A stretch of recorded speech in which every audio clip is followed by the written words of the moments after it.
Live? I just turned it. Yeah, I did warn that we were starting it up, but I was Oh, I was hoping that the timing would be perfect. I don't feel bad about it. is it just is the first thing in this of my Your thing is first just episode is going to talk about having some great booty shorts. oh great. It's on brand. Mm-hmm. It's It's okay. perfect. You gotta get the one to say "Abandon all hope, ye who enter here." Yeah, Those there's are a pretty good. there's a good one for the web series I've been watching. Welcome to Night Vale, and they put out one, Oh, I love and it. Dude. their shorts was I gotta find it because it's a good one. I think it just says like haunted or something on it. It's just Yes, like, I've seen those. Like literally, this is a Welcome to Night Vale tattoo. oh, hold on, let me get a better view. Let me see. Yeah. Oh yeah, there it is. Yeah, yeah. I love that. This is Night Vale Community Radio. Hell yeah. When I Yeah, got it, I've been making faceless old women who live in your house references for like the last 3 weeks, and nobody has gotten it. So I'm glad somebody will appreciate it. have you gotten to the mayoral elections? No, I'm on year 5, so Oh, I've been binging it. okay, good. Yeah, Purplehead just died is where I'm at. Ah, no. Yeah, Now and I'm that, and now it's I'm not a super spoiler because you have to know who Purplehead is for that to have You any do have no impact. purple. I love Purplehead. He bought Loved, season. loved past tense. May he rest in peace. Too bad. Anyways, I won't say anything too spoilery because I was going to say something spoilery. I guess let me fucking make sure I'm watching my own campaign right now on Twitch. If everyone's ready, we could start. Oh yeah. Bitchins. Let me make sure I have everything up and running. Okay, yeah. This is my very first time ever running a game on stream, so this might be a little bumpy. But welcome to Diesel Dragons, a Weird War II Savage World game set in a fantasy world of Dungeons and Dragons. But when they finally figured out how to make coal work, they know how to use it now. And they also found oil and or industrialization has happened. Unfortunately, there with growing needs for resources and growing technologies comes conflict, and with that conflict, occasionally you get fascists. And this is the state of the world as we now know it. A invasion of the surface from the Underdark has swept the world and captured a lot of territory and completely conquered the nation of Fostral, where our story will take place. We zoom in on the capital of Ceres, or the former capital of Ceres, past the beautiful old world buildings, as we watch jackbooted thugs with armored vehicles, riding armored vehicles, patrol the streets, and we will focus in on one of our heroes. Let's see. 1, 2, 3, 4, 6. Okay. We're gonna start with Grigory Roslasar. Our camera zooms through the city and onto a red dragonborn who is currently walking just down the street casually. People mostly ignore him. This is a metropolitan area. Lots of immigrants live in this city, so it's not too unusual to see a dragonborn here. He walks past a large square, a large plaza, where a crowd has gathered, where in front of a drow who's calling out names, assigning work orders. Can Grigory please describe himself briefly? He's he's tall, like a good almost let's see, I don't remember what the height was. Almost 7 feet, but kind of lanky, dressed in the average like common person's clothes. The red dragonborn.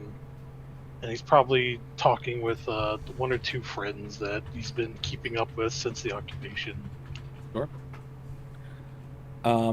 Yes, as Gregory walks through the streets, he witnesses a man being dragged from a building by two drow. He's handcuffed and thrown in the back of a pack rat, a large six-legged sort of crawling mechanized machine. And you think back to before you came to Ceres, back to the People's Republic, your homeland. So yeah, the camera will leave Grigori for a second, and will transition to a dark night. A full moon is out, lighting the small group of Dragonborn as they sneak their way through the bushes. The camera kind of zooms out and looks up as we see a very faintly in the distance, on top of a small outcropping. There is Grigori. There's Grigori on his stomach with a scoped rifle. He's looking down over top of this small encampment of soldiers that have occupied his village and have been for about 6 months at this point. Grigori, you can see your allies, childhood friends of yours that snuck dynamite from out from the local iron mine in an effort to sabotage your occupiers. You watch as they slowly creep their way through the underbrush with your watchful eye over them and get closer to this camp. They approach a large spider track, these massive, heavy armored mechs on 8 legs with a large 50 millimeter cannon. As they are setting up and planting the dynamite, you watch as one of these drow, very casually, smoking a cigarette, just doing his rounds, his helmet's off, he's carrying it in the other hand, rifles strapped over his shoulder. A normal day, he's not expecting anything to go wrong, but he's approaching your friends, and you can see him. What do you do? I'll use the little signal thing that they would probably have to give to groups that you can go back and forth and try to get a little reflective thing for them briefly to let them know something's coming from the angle that the drow is. Sure. You bring out a little mirror and you use the moonlight to reflect and try to shine it in one of your friend's eyes. They notice it and they see the Dragonborn. See the drow as he approaches. Your friends, one of them grabs him and attempts to slit his throat. In the following scuffle, the drow is able to get his pistol out and fire. He misses, but there was a gunshot. Your friends are able to kill him, but others are sorry. The other soldiers in the camp realize something's gone wrong and are currently rushing over to figure out what's happening. What do you do as you watch these soldiers run towards your friends who haven't set up the dynamite yet? At that point, it's get on the scope and see where they're mostly coming from, where there might be breaks and things for my friends to get through. As you look through, you see one man in particular that sort of piques your interest, wearing a very nice coat, not the sort of the generic mass-produced sort of wear of the normal soldiers, and a very, very nice hat. That is an officer, and he is standing out in the middle of nowhere, out in the middle of this, in the kill range of a sniper. And I think knowing that everyone's approaching, we'll probably try to take the shot to distract them by, if Sure. an officer goes down, they're going to start freaking out. Mm-hmm. You take a second and you, just for the barest moment, is this the first time Grigori has ever killed someone? No, though it wasn't willingly choosing to kill someone. Sure. The other times have all been self-defense against people trying to shoot at him. Sure. Yeah, this is the first time you've ever shot someone out of the blue, almost. And just for a second, then you remember the hammer of the artillery on your village. You remember it burning, the soldiers coming through, arresting people, forcing them to work in mines. And that hesitation leaves you as you fire, and the officer turns for a second, just turning, and then the shot comes and destroys one of his eyes and blows out the back of his skull as he flops down. The soldiers freak out as there's now a sniper, and they turn. This gives your friends enough time to finish down the dynamite and light it, and they start running. With the few pistols that they have been able to smuggle and steal, they start shooting at the soldiers. The occupiers are in sort of a panic right now as you pick your targets carefully and take one or two shots before the tank explodes. It just goes up in flame. It lights a nearby ammo depot on fire as well, and that burns and starts shrapnel and rounds are going off as the ammo burns. It is a cacophonous nightmare, but you did good. You did very good. And the camera sort of zooms. You see Grigori walking down Ceres, miles away from his home, having been sent there to help the resistance force, as your own people are still fighting their own war. And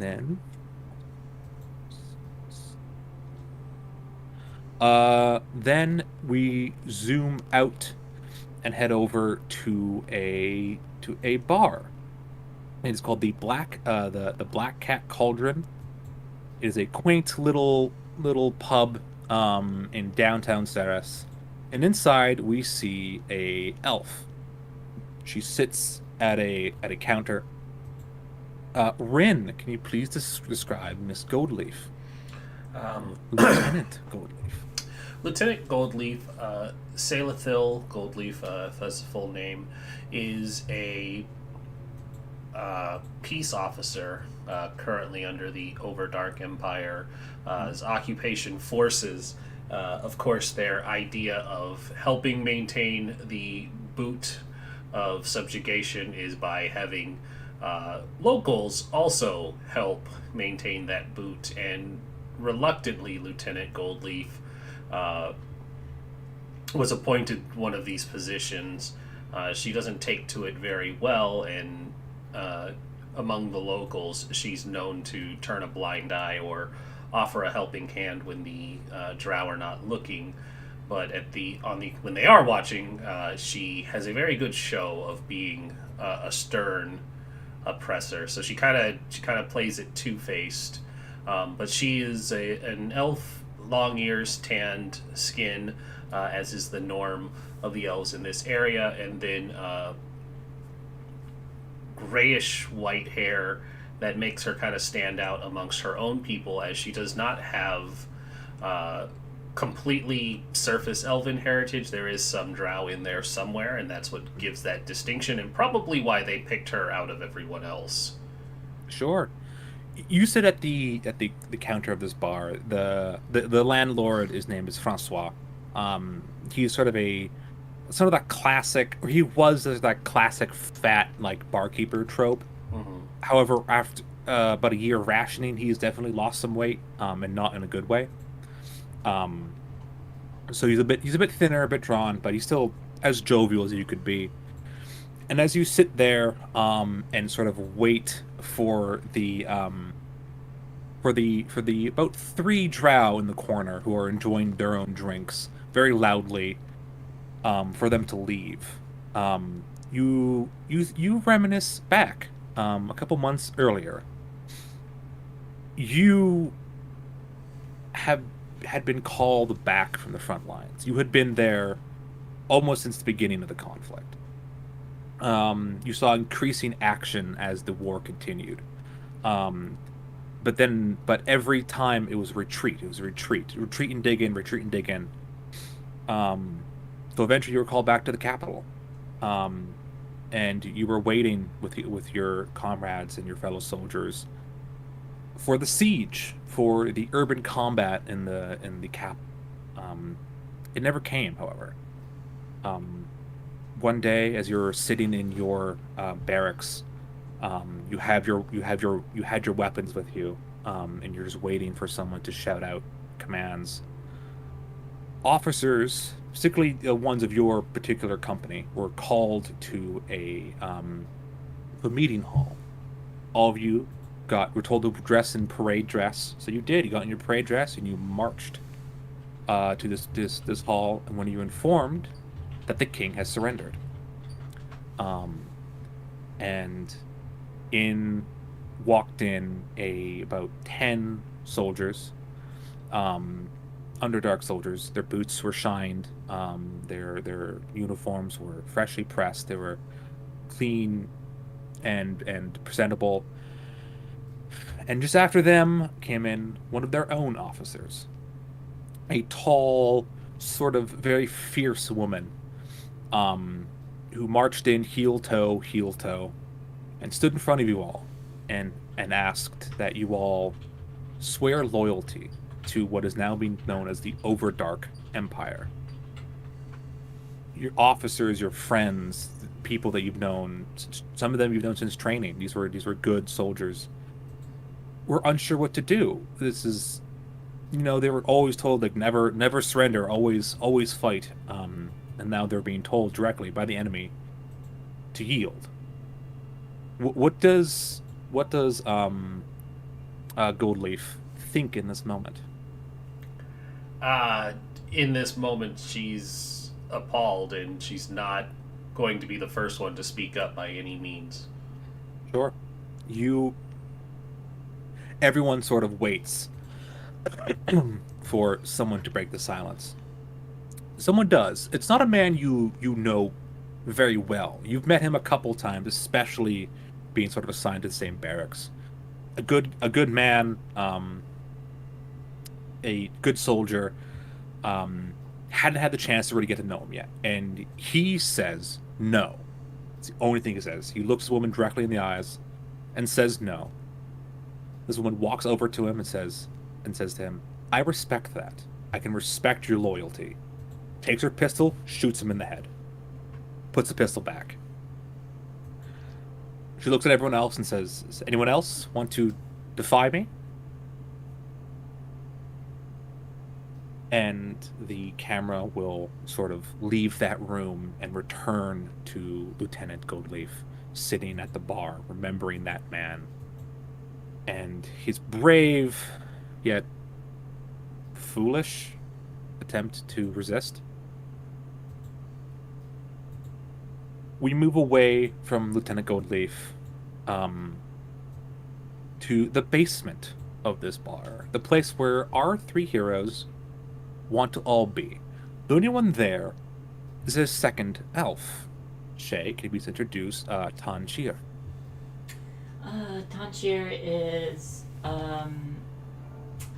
has that same kind of Camera being.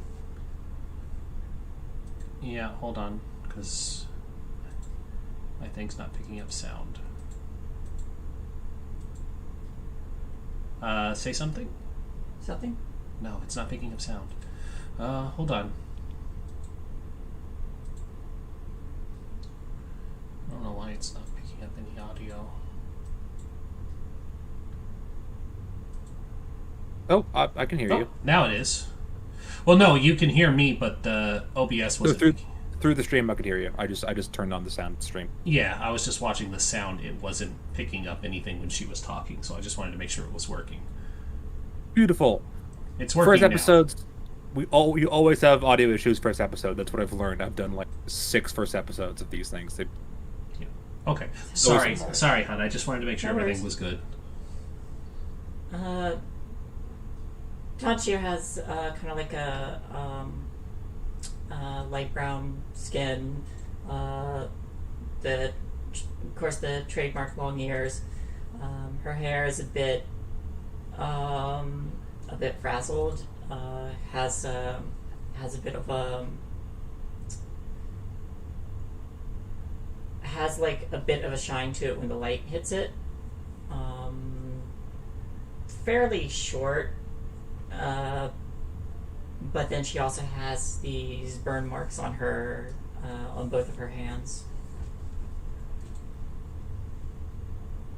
For sure, yeah. You sit in the basement of this bar at this table, which is essentially a barrel with a with plywood on top of it. It's not super nice little meeting place you have, but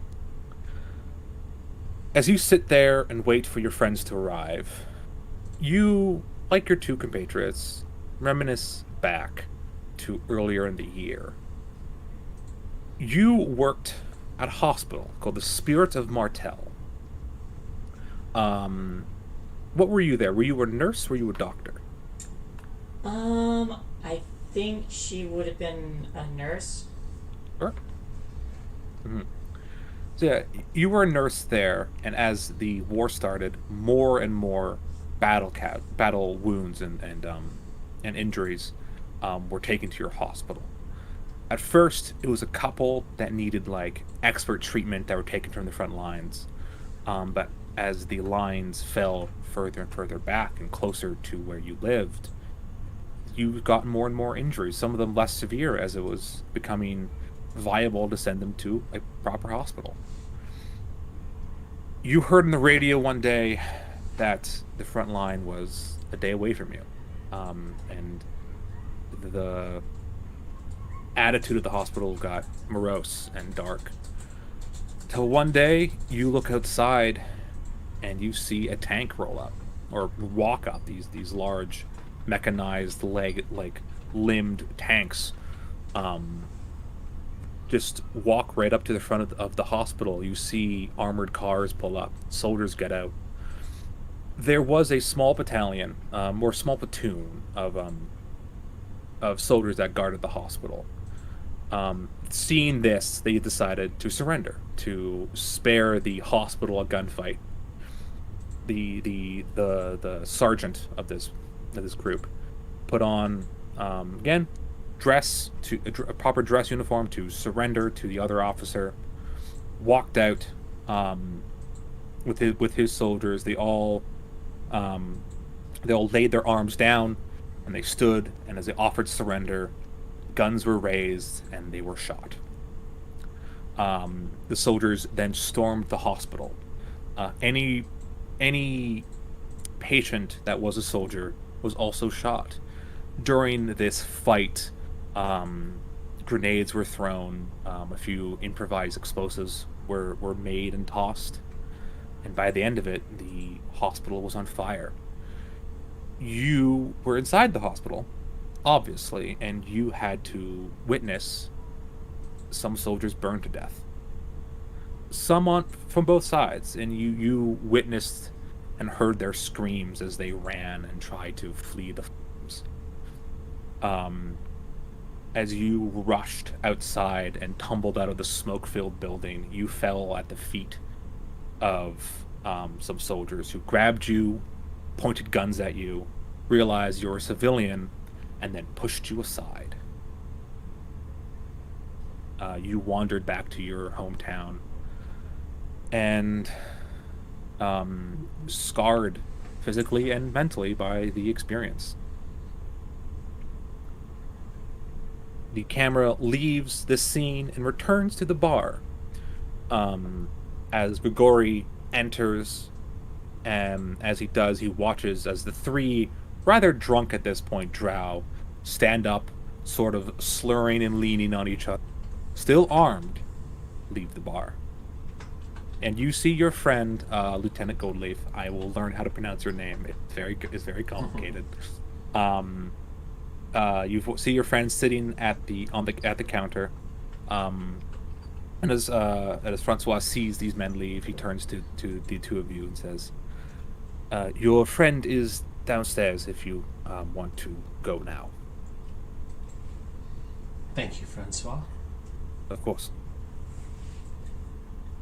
And he sort of gestures over to a door on the side. And you two enter it and head downstairs to your little resistance meeting, sort of HQ. And it is not very well equipped. your weapons that you've able to sort of collect or sort of hidden behind some tarps. It amounts to like 2 rifles and a pistol and some knives, not counting your own sort of government issue revolver, lieutenant. But yeah, you see your doctor, your medic, sitting at the table. So yeah, in this room there's also maps that sort of have a few locations. There's a local armory. Some are marked. Some locations are businesses that are owned by sympathizers or by sort of forced immigration. A lot of Drow were brought up from the Underdark and sort of forcibly they were given like control of businesses. So you have some of those marked. You have a couple routes of you think maybe some prisoners of war, some caravans, but not much. You don't have a whole lot of information. And as I said before the stream, you are underfunded, under-equipped. You have no allies but one bartender, and no one knows who that. Oh, Good evening. Everything seems to be going well.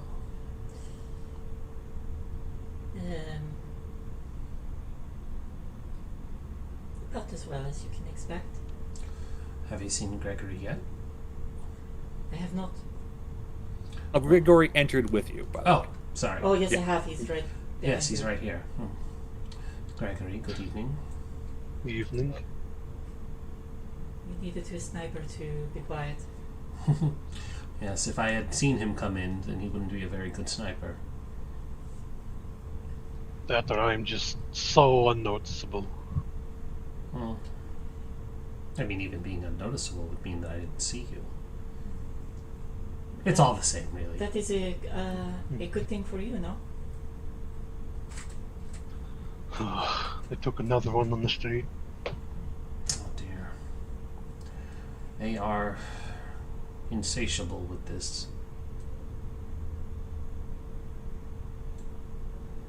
Do not like this stepping up means they could be doing something very big next.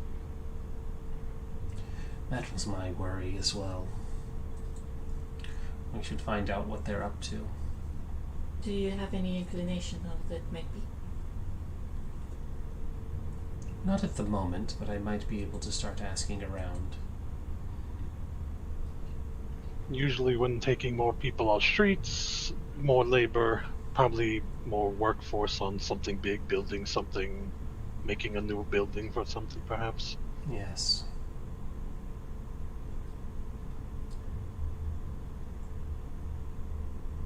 You have to forgive me, my tactical mind is not very... Yes, I'm going to step in and sort of help direct you as early on the campaign. You have a lot of freedom to choose what you want to do. As I said before, the maps does have a location of an armory you could go and check out. There again, if you want money, you could hit up one of the businesses and essentially just rob it. Or you could focus on recruiting and rescue some prisoners of war. In this campaign, you can get sort of essentially underlings that will fight with you when you need them to. But for right now, it's just the 3 of you. Mm-hmm. Well, I don't think recruiting will go very well if we do not have supplies. No, we are not. We are not prepared to begin such a thing, like you said. With Well, time. Knowing that they could be pushing for something, I say we hit armory, get weapon, then get money. And then we use that, plus freeing wherever they are taking these people to, and we recruit from that. We come back with people, we look like hero. Weapons, they do me very little good. Well, we could consider money, recruitment, or money, weapon. Well, the weapons aren't necessarily for you. We will outfit our recruits with them. Of course. And your job is to make sure that they survive. Yes, this is true. You also can get more recruits if they know you have supplies like weapons to fight back. Yes. The money also helps provide provisions and a place for us to keep everyone. It It'd be is. cool. I would be honest. It would be very hard to take care of people in the basement of a bar. Indeed, which is why we need money. Hmm. Money opens a lot of doors. Exactly. Though, gun opens door with money. That is true.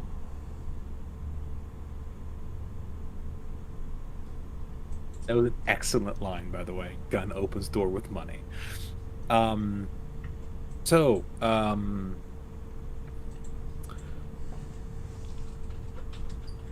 sorry, this is my sort of first time running the streams. I'm a little nervous. What is the group's? What do you think the group is going to do with this? With your sort of first outing as a resistance movement? Well, it'll be easier to get money or to get guns if we have the money to have a bigger place to put them, because getting a bunch of supplies and having nowhere to store them is terrible. Yep. So we'd probably want to hit the money first and then use that to expand and get like better space. Solid do not, idea. I do not doubt that this armory is probably well fortified.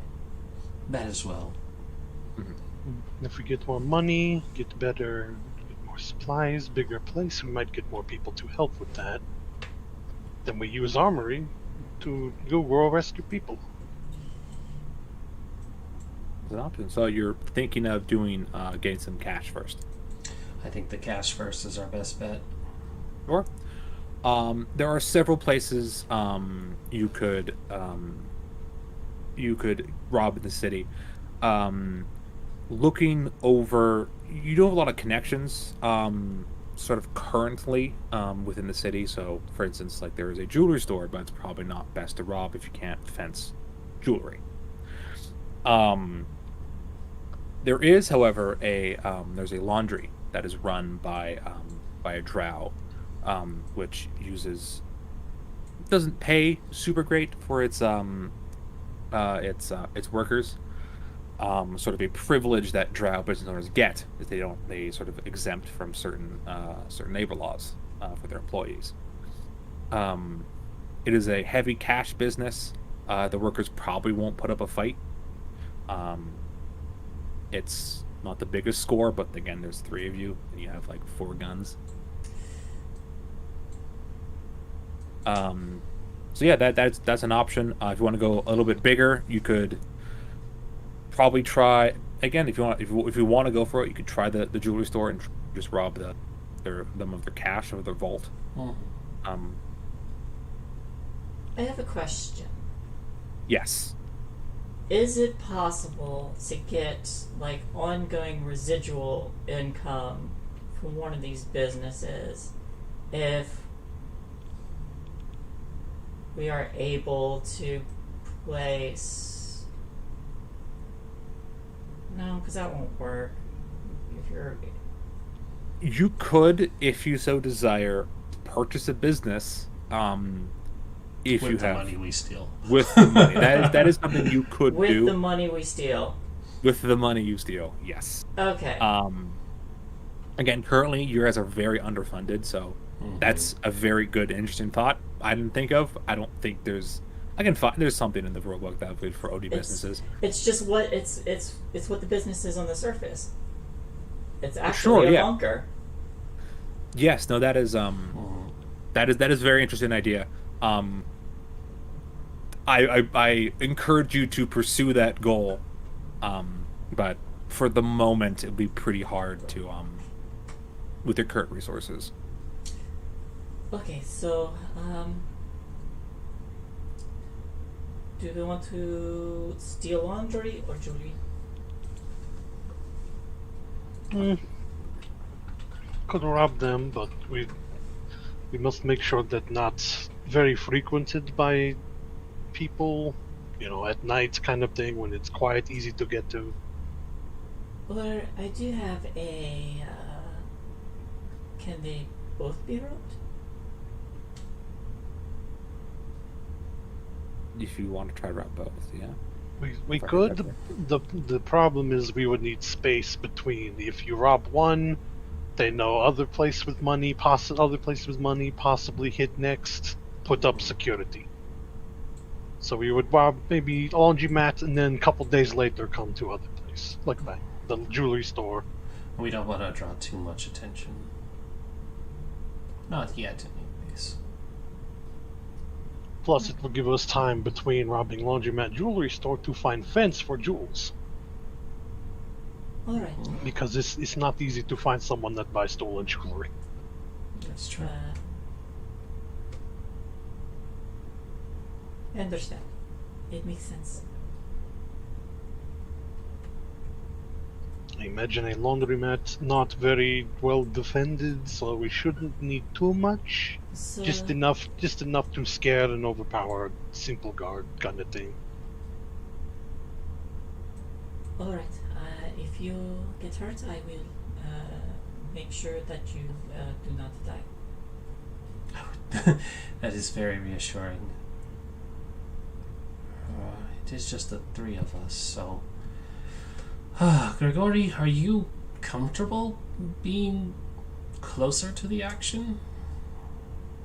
It's not something I look forward to, but it's not, first time I had to. Usually when you get on roof, you must go through people to get on top of it. Yes, that's true. Just want to make sure we're not putting you in harm's way unnecessarily. As long as they don't have a mounted turret or something, I should be fine. If they Don't give have me mounted ideas. turret, I'm very worried about laundromat. Yeah, that's. They have a cannon. If they have a mounted turret, then that is not a laundromat. That It's is a an arms defense factory, and our intel needs to be shot. Don't worry, we bring them to laundromat.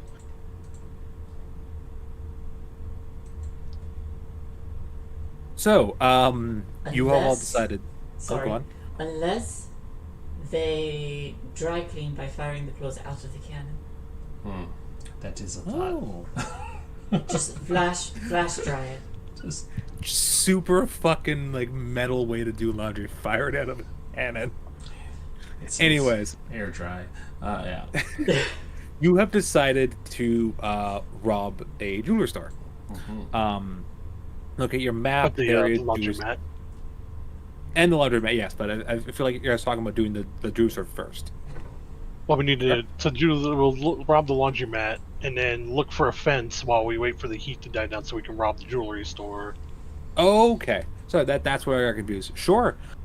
Looking at the map and sort of some of your notes, what you have seen is the laundromat is owned by a drow. The jewelry store is owned by a sympathizer, someone who, when the occupation arrived, was very willing to sort of roll over for them. There's an old saying. If you excuse me using real world things, if you see three men sitting at a table with a Nazi, there's four Nazis. Sort of that philosophy. This person was very happy and has been very vocal support of the occupation. So you don't feel too bad about robbing them. But yeah, the laundry is in sort of the newer, poorer area of the city. You guys can go and check it out whenever you want. You can also check out the jewelry store as well, since you're not doing anything illegal or looking at stores. Yeah, that's true. We could scope out jewelry store, then go see how heavy traffic is in laundromat. Uh-huh. All right. Yeah, I don't mind scoping the place out first. We shouldn't just go in guns blazing after all. It's very bad for health. Generally, Fair enough. sure. The group gathers its things. Anyone taking a weapon with them? I'm carrying everything on me that I would normally have as a You are. officer.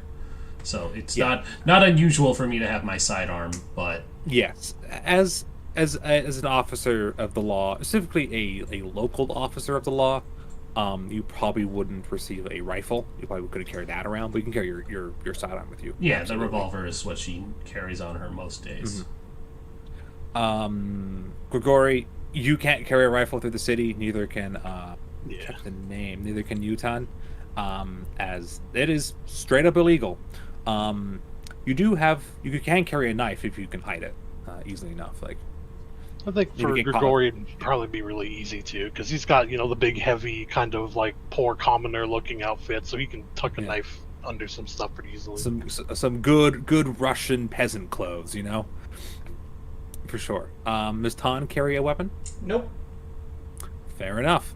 So you all do all of you head to the laundromat, or do some of you head to the jewelry store? Is the laundromat or the jewelry store on the way to the laundromat? Jewelry store on the way to the laundromat. I will say kind of. You have to go out of, like, if you want to get to the laundromat, you'd be kind of a straight shot. If you want to go to the jewelry store, you can go every way, but you could do it. It will add another 15 minutes to your trip, but How early in the day is it? Pretty. it's fairly early, yeah. Okay, yeah, we could It's probably not- afford the 15-minute detour to the jewelry store. Sure. Mhm. Yeah, the group exits the bar. As you do, you knock sort of on the back wall to sort of signal the bartender, Francois, and you wait a minute, you wait 2, you wait 3, and there's another knock letting you know that you can come out. And you do, and Francois is still there. Sort of, the bar is pretty empty. So not a lot of people come in here really early as well. So the 3 of you leave. There are cable cars you can ride very easily. So you could hop onto one of those, have to get off, get on a different one, sort of thing. And you pull up to it's called the Ceres Royal Jewelers. Is a fairly nice sort of old style building, sort of very classical European sort of visual. Large glass, like sort of a large glass window with display cases with displays of very finely made jewelry. And you see that there are some soldiers kind of loitering around. Sort of just, you see 2 of them kind of across the street, and another one trying to be very casual by the door, kind of thing. That's what you see. Let me go on. As we're passing, can I just kind of like whisper, just like look down, look small, whisper under my breath, and just subtly like trace a little circle, like just on my leg as we're sitting, because we're still in the car, or in the. No, you would be out. It was a Okay. cable car, so you would have to like get out because it keeps moving. Like yeah. Gotcha. So, just kind of like looking down, just trace like a little circle on my arm, and I would like to cast Detect Arcana. Detect Arcana. Okay, you cast Detect Arcana. One Okay. thing you notice. Do you want me to post it for you? Sure. Yeah. Let me see. There's a range on it. What? Exclusive foe, supernatural.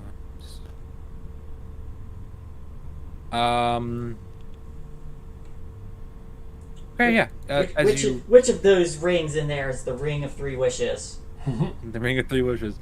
No, you do not detect any magical jewelry. You detect some pretty low-level magical, some of the soldiers' gear, which is pretty normal. Sort of in like magic enchantments in the war, it happens. The guns are a little bit magic, keeps them working a little bit longer. But nothing, no magical security measures that you can detect off the bat. But there are the 3 soldiers that seem to be hanging around. Everyone can do a notice roll if you want to try to see what else is sort of. The soldiers are being pretty obvious. They're being like, we're here. But everyone's gonna do a notice roll. Okay. Okay.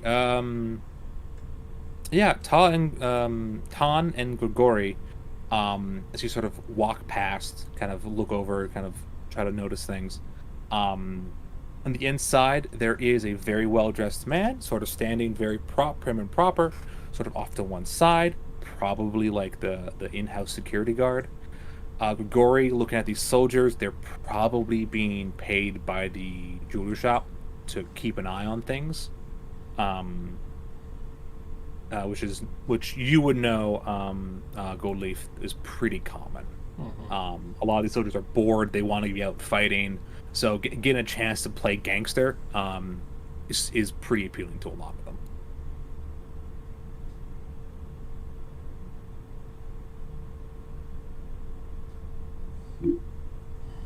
Well, they're just on guard duty right now, so there's no reason to worry about them, but we'll have to manage that once the time comes.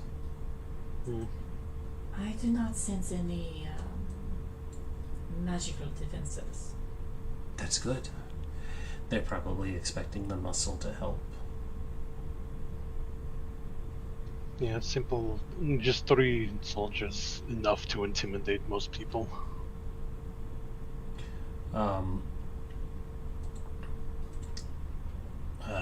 Selathil is going to move up to... You said there were 2 off on one side and 1 off by themselves?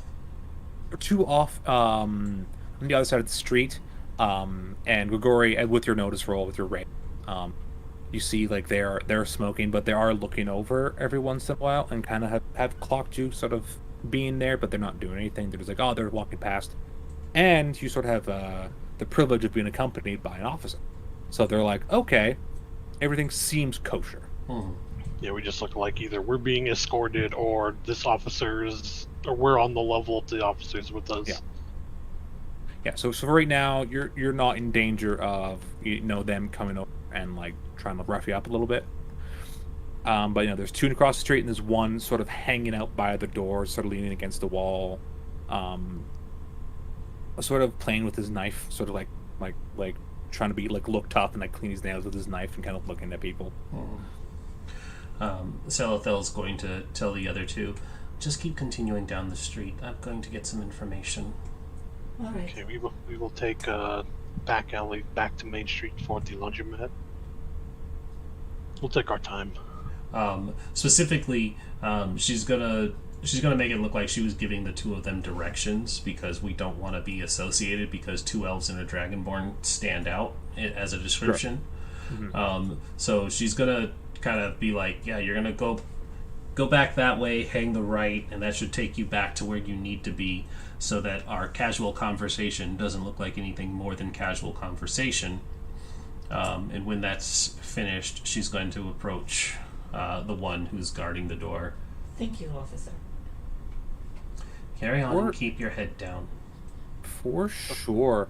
Yeah, you approach the one of the soldiers, the one by the door, and as he sees you kind of like coming up to him to interact, and he sort of takes that, puts it back in its little sheath, and kind of looks you up and down and says, yeah, then not the voice I want for these guys. Yeah, what is it? I was just wondering how your night is going. Pretty good. Just on patrol, as you know, but just making sure that the streets of this fine city are safe. You're doing such a good job keeping everyone safe. Of course. Thank you. And she smiles and bats her eyelashes, and she says, I'm Lisa. He kind of smiles back. Roll a persuasion. Absolutely. I got rid of the charisma one. Okay. Traded it out.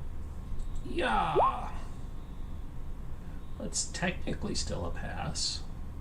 What did you roll? 4. Yes. Well, the wild die is a 9, so that's a raise. Yeah.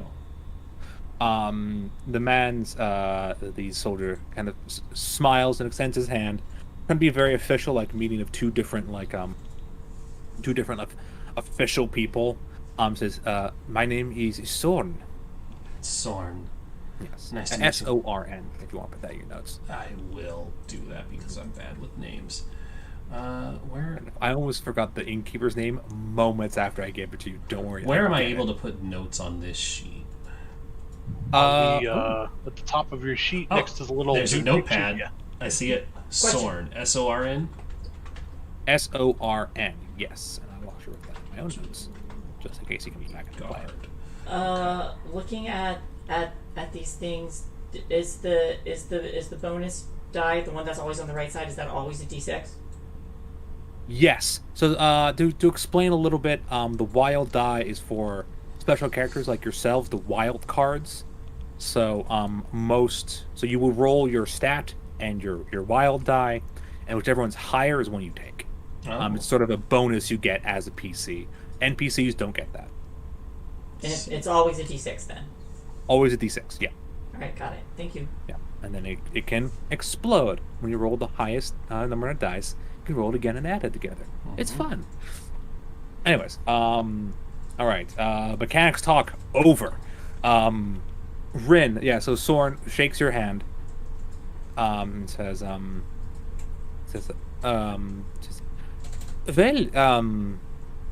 I could always use some company as I keep these city streets safe. And kind of looks over at the store and says, "You seem like you're on the up and up, yes?" Of course. Why wouldn't I be? Do I look like trouble? Of course. The owner of this place, I could put a word in if you'd allow me to buy you a drink sometime. Of course. What time are you off? Well, my patrol is over around sunset. Sunset. Good to know. Yes. We could meet up back here if you so desire. It's getting a little French. What are we doing with German? Work on that. It's fine. He was right on the border. Fair enough. So yeah, he says, he says, if you come by here around sunset, let's take out for this drink. Of course. Sunset it is. Kind of smiles, and says, well, I must ask you to not loiter. I had no intention of doing so. I was actually heading inside, but I just wanted to have a moment to talk to you first. Sorn, I'll see you at sunset. And she'll kind of do the thing where, like, she reaches up and brushes a hand against his arm as she walks into the jewelry shop. Sure thing. You do that. He kind of smiles, very satisfied with himself. You can't know that's his brain is like I knew it fucking like I'm a big tough man. This is great. His Great for me. compatriots across the way are probably giving him thumbs up. One of them's rolling their eyes. Good job, Hans. Yeah. Good job, Hans. Yeah. Anyway, so yeah, you walk into the store. Okay, you walk in. It's very nice. Like marble flooring, these glass cabinets, a sort of central, like this big like wooden desk, like very solid wooden desk with a sort of an older gentleman human who has like a bunch of jewelry equipment. He's like making jewelry right there, sort of like a gimmick he's doing. As he sees you walk in, says, "Hello, welcome to the Royal Serist Jewelers. How can I help you?" I was looking to possibly make a purchase. My mother has her wedding anniversary coming up very shortly. My father, you see, he passed away, and I still wanted to be able to get her something nice to remember him by. Oh, of course. Well, what are you looking for? Rings? Perhaps a necklace or a brooch? I think a necklace would be perfect. Could you show them to me? Of course. And he sort of takes you over to sort of the front of the store. And sort of one of the big pieces he has up front is this very, very nice big gem, like a bunch of smaller gems, like diamonds. Very expensive. It's like $1,000. But he shows this to you first. You're dressed in like very proper military gears. Be respectful. Like this is one of my perhaps one of my finest pieces. We outdid myself. It is the most costly, of course, being sort of a masterpiece. If I'm allowed to brag a bit. Brag away, of course. It's the most luxurious thing I've ever seen. You flatter me, madam. Of course, over here, he takes you to some smaller pieces, some more subtler, like golden chains, with like small pendants on them. They're pretty well done. Like, this guy's he's not a fraud. He knows what he's doing. Mm-hmm. But yeah, you can see these smaller ones like emeralds and sapphire, less sort of less popular gems, but they're well made. These ones would probably run you anywhere from like 100 to 300. He shows you some of those. Some of the cheaper ones he allows you to try on. Sort of has these gloves, these very fine gloves, and lets you kind of sort of holds them up and puts them on you to see, sort of get the feel, try to get you attached to them. How long? You're trying to scope this place out, I assume. Yes, and she is getting him to show as much as possible, and being being very clearly an officer, he probably doesn't have any reason to doubt that she has some money, but it's very much like, I'm also a wartime officer. I probably don't have that much money, but I have enough that I could pay for something if I wanted it. Yes. So he won't think that she's a slouch just window shopping. For sure. And also being like an officer in a militarized, like, authoritarian regime, like, he's being extra nice to you because he knows that you could shoot him very quickly, ruin his people business. Would be like, oh, how terrible, he was mugged. Mm-hmm. So like, yeah, roll a notice check for me as you're walking around. All right, let's flip that back from the notes. Notice. Hey! Ooh. That's good.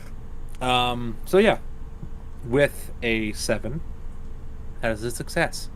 Looking around, yeah, you see there are, again, one of the issues is finds them to buy them. But there is probably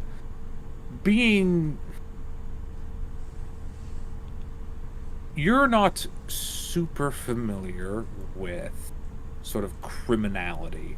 You weren't an officer of the law before. You weren't an officer of the law before, I assume. Mm-mm. No, she was just the military officer. Sure. I will say for this, roll me. You wouldn't know this. Roll me an unskilled check. It's the very top of your skill list. It'd be unskilled. Roll that for me. All right, I'll take it. Oh fuck. Okay, sure. That's a success.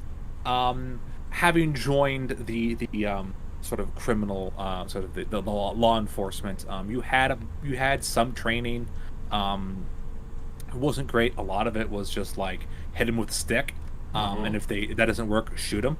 But you got a little bit, and what you had learned about sort of fencing is that a really good fence could probably get you half the cost of these. But that's like, you need to like know people to do that. So you could probably get maybe a quarter, like 25 cents on the dollar for this, like being brand new to it. So we're gonna have to just steal everything. God. Yeah, you have to get a lot. Like, if you were like a connected criminal, easily 50 cents on the dollar. But you're not. If you're lucky, maybe up to like 30 cents on the dollar. It's a good thing Grigori has that criminal background. Cough, cough. He's a farmer from the USSR. Yeah, that's true. I mean, all. It's not worry. We have criminal background. Yeah, our government does. So yeah, but that's what you kind of like. All right, probably can get. It's still a decent amount. Not one necklace, like $1,000. That's that you can, if you clear this out place well enough, you can get a bit of money. Yeah, can get some good money when it counts. Mm-hmm. What have we been playing for? About an hour? Okay. Sure. So yeah, that's what you scope out. You could all together, sort of, with this sort of in the necklaces. If you just get the necklaces with about a quarter of the price, you'd probably get good for $400 just necklaces alone. Like this place is nice, but it'll take time to get the money.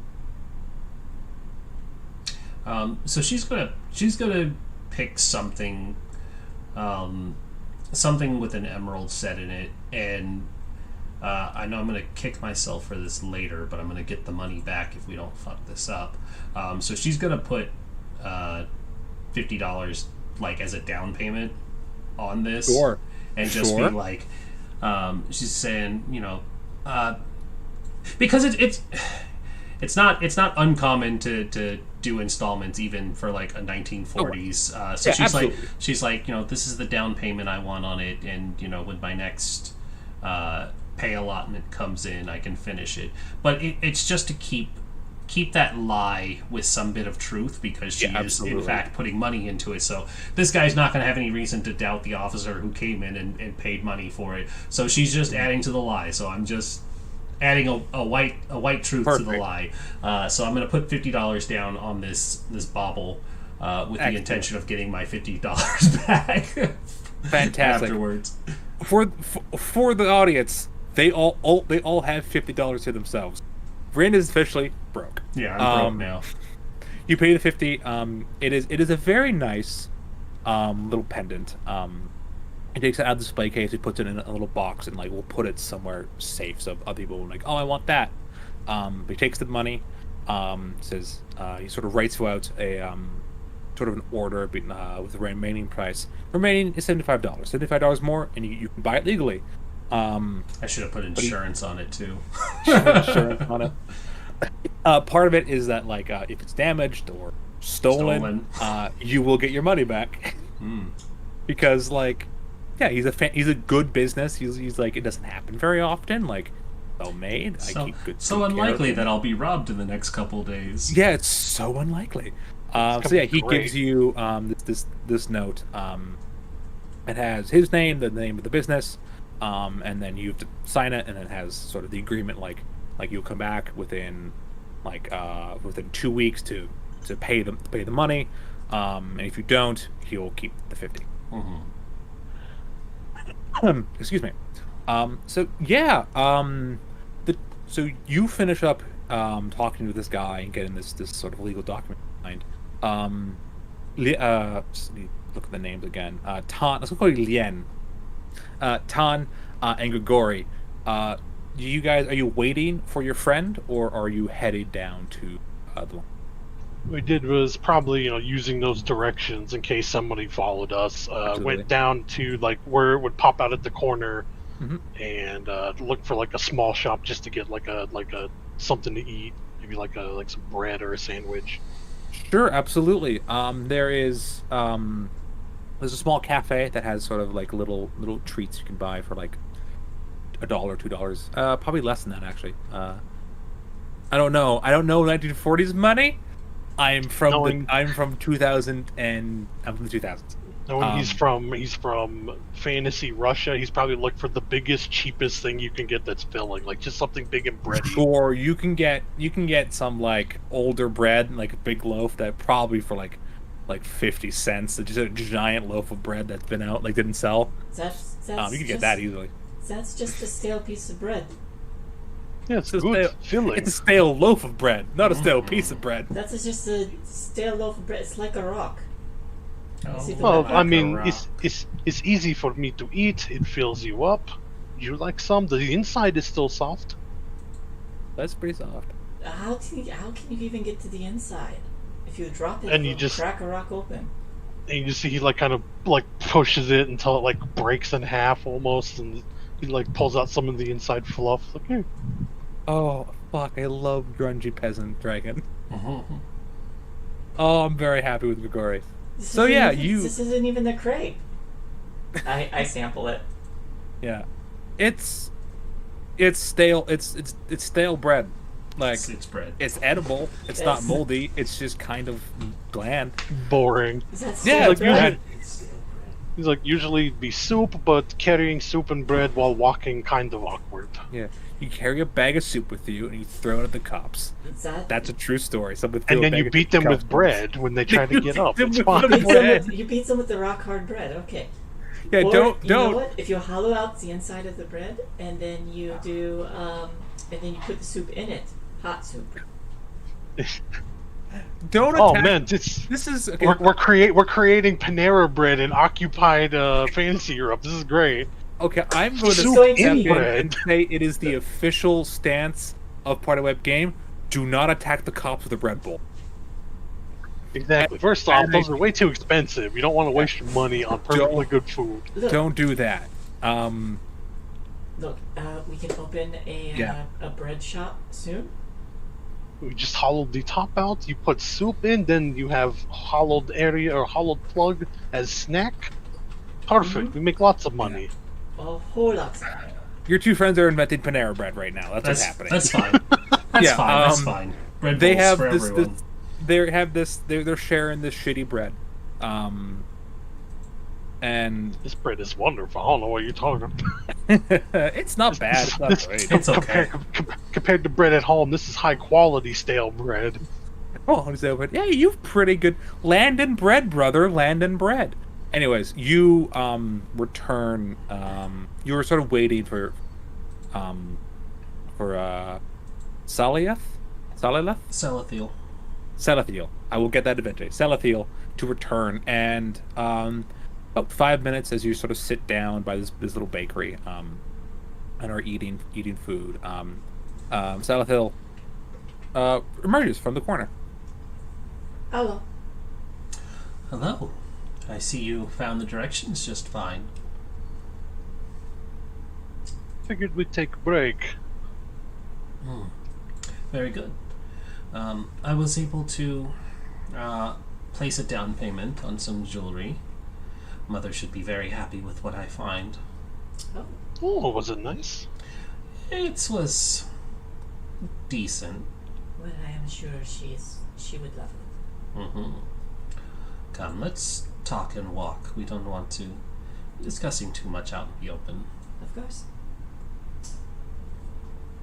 Sure. The three of you head on further sort of out of the city. Your base is located just near downtown. You sort of start to head out of the city, so heading uptown. And the buildings here become newer, a little cheap. But it's not a slum. It's nowhere near a slum. It's sort of like More like we're hitting old town kind of stuff where no, it's like new suburb sort of like thing, but like before suburbs were. It's just a newer part of the city, not as nice as the older part of the city, but not a slum. We enter here. Go on. My jacket has a bread stain on it. It needs to be washed. A bread stain? Hmm? Yes, I offered her bread, apparently a little too hard. We should go visit the laundromat. Oh, I see. You need to get the bread stain out. I understand. Sure. You head over to this laundry. It was called Kosovo's Laundry. It is still called Kosovo's Laundry, but there's a sign that says under new management, sort of on the door. There's no window you can see inside. It is someone's house that was converted to a business. So it says under new management, and also below that, sort of on a sign that's hung directly, nailed onto the door. Which is a little bit nicer than the under new management sign. It says walk right in. Well, you heard them. Walk right in. Yeah. I am going to walk right in, but before I do that, I'm going to subtly cast Detect Arcana again. Sure. How long does that last? Actually, less than an hour from the hour. from the Yeah, initial no, you don't have to cast this. You'll Okay. be fine. Yeah. It's getting near the end. I'll see you 20 minutes left. Cool. A little bit more than that, say 30. So yeah, you walk right in with that spell still going. And first thing you notice is there is magic going on. But you see it is a drow woman. And she's reading a book, and then she kind of goes like that, and then a page turns. So, this person just knows a little bit of magic, not uncommon for elves. Excuse me. Yes. Oh, what are my manners? Welcome to Kosovo's laundry. Pleasure. I seem to have gotten bread stain all over my jacket. You do walk-ins? Uh, bread, bread stain? There's crumbs stuck in all of these. Yeah, we do. Yes, we do. We do walk. We do walk-ins. Yes. How much would it be to have my jacket cleaned?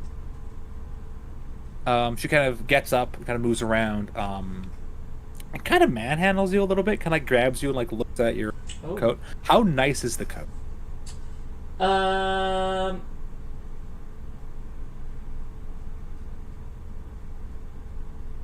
It's probably not bad, but not like fantastic either. Sure, sure. So she sort of manhandles the coat, looks at it, and kind of looks at you, kind of like gauging. Actually, I'm going to roll a notice check for them and see what they get. Okay. They say, for you, for the... That was rude. For the jacket, I would say is about, $3. $6 if you want it done by the end of the day. Oh, that is a lot.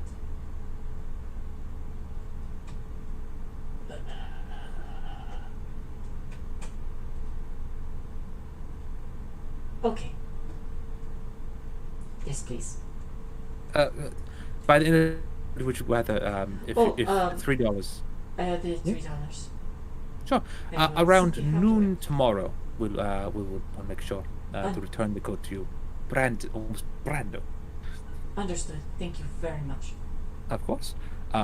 She takes sort of helps you get out of the coat, and writes out. I'm writing a lot of NPC receipts. Writes out a receipt, hands it to you, a little number. She writes the same number on a piece of paper, and hangs her coat up and sort of sticks the note on the hanger so she knows what coat it is, who it belongs to. I'm looking at the receipt and I'm like, oh, this is like 3 times more expensive than it used to be. Yep. So yeah, you are now coatless, but you have a receipt. I am cold. Everyone This plan roll- did not work out. Yeah, you didn't Everyone think that roll through. everyone roll a notice check while this happened. Okay, it's one success. Success. Whoa! Holy shit! Okay, I'm on fire Oh. today. What do Wow. your elf eyes see? that's 3 raises. Can we just play you- Savage Worlds forever? This is the best I've rolled in forever. This is so. We were actually doing so much better than our fucking flood game. We could barely win. So Oh, many sixes. so See, many- Shay, it is possible to roll sixes. That's 2 sixes. I say that, but we're playing it tomorrow, and I'll probably Good do luck. terrible. Oh, absolutely. There's so much more gunfire in that one than right now. And this is a war, anyways. That's true. With a double raise, you look. There's sort of a back room. The door is closed, but as it opens up, you see a gnome carrying, sort of dragging a large thing. He looks miserable. He looks fucking miserable. And as you sort of like lean back while Tan is talking, you're able to look in and see a rather large sort of laundry. That's just the word. It's a large laundry. People are scrubbing clothing. People are hanging up to dry. People, are pressing it or are ironing stuff. Trying to think what was invented in the 1940s. I still think that all But yeah. applies. I think it all applies. Yeah. There's a long tradition of people washing other people's clothing for money. They all look fucking miserable. So you're probably right that these people aren't gonna stop you. If you rob the place, they'll be like, they don't pay us enough. So. But yeah, you see these people. The gnome sort of is like, excuse me, and kind of keeps their eyes down as you notice the proprietor's glare sort of like lands on the gnome. They sort of like trying to get out of the way of this person. As I'm being manhandled, I'll ask, what time do you usually close at? You said noon, right? Yes, noon tomorrow to retrieve your jacket. What time will we usually close? Around usually 8ish in the evening. Okay, that's plenty of time. I'll be here as soon as possible. Yes, of course. I was like, wait, but yeah, oh, I get what you said. She says, how about your compatriots, officer? Do you require anything washed? Of course, there is a police discount. I am fine at the moment, but thank you for the offer. I will remember your shop the next time I need my dry cleaning. Thank you very much. So Sir Dragonborn, sort of dismissive of you. Not currently, but thank you. Right. Well, she turns again, dismissive of Grigori, turns to the two elves and says, well, you are always welcome back into my shop whenever you need. And of course, by noon tomorrow, it should be done. And of course, you're free to pick up later if it works for your schedule. Of course, I will aim to be here shortly after noon. Excellent. Gory. They'll learn Hey. to take him seriously. Lucky I currently- did not continue with demolition. I blow place up instead. Look, Yeah, I made a hole in what? 3 The seconds? Dragonborn and the Canis, the Drow currently fucking hate because they're the ones who are just and so yeah, the three of you leave the shop. So yeah, sort of a brief overview of what you gathered. You'll get a lot more money from the jewelry shop. It'll be harder to do. You can get more information from the guard later, probably, Ren, with your date, if you decide to go on it. Gotta keep up the- appearances. Gotta keep up appearances. That is true. The laundry will be a lot easier. There's no guards around. The employees ain't gonna do shit. Probably won't get a whole lot of money, but you'll get some. Probably get a over $100 from this, probably.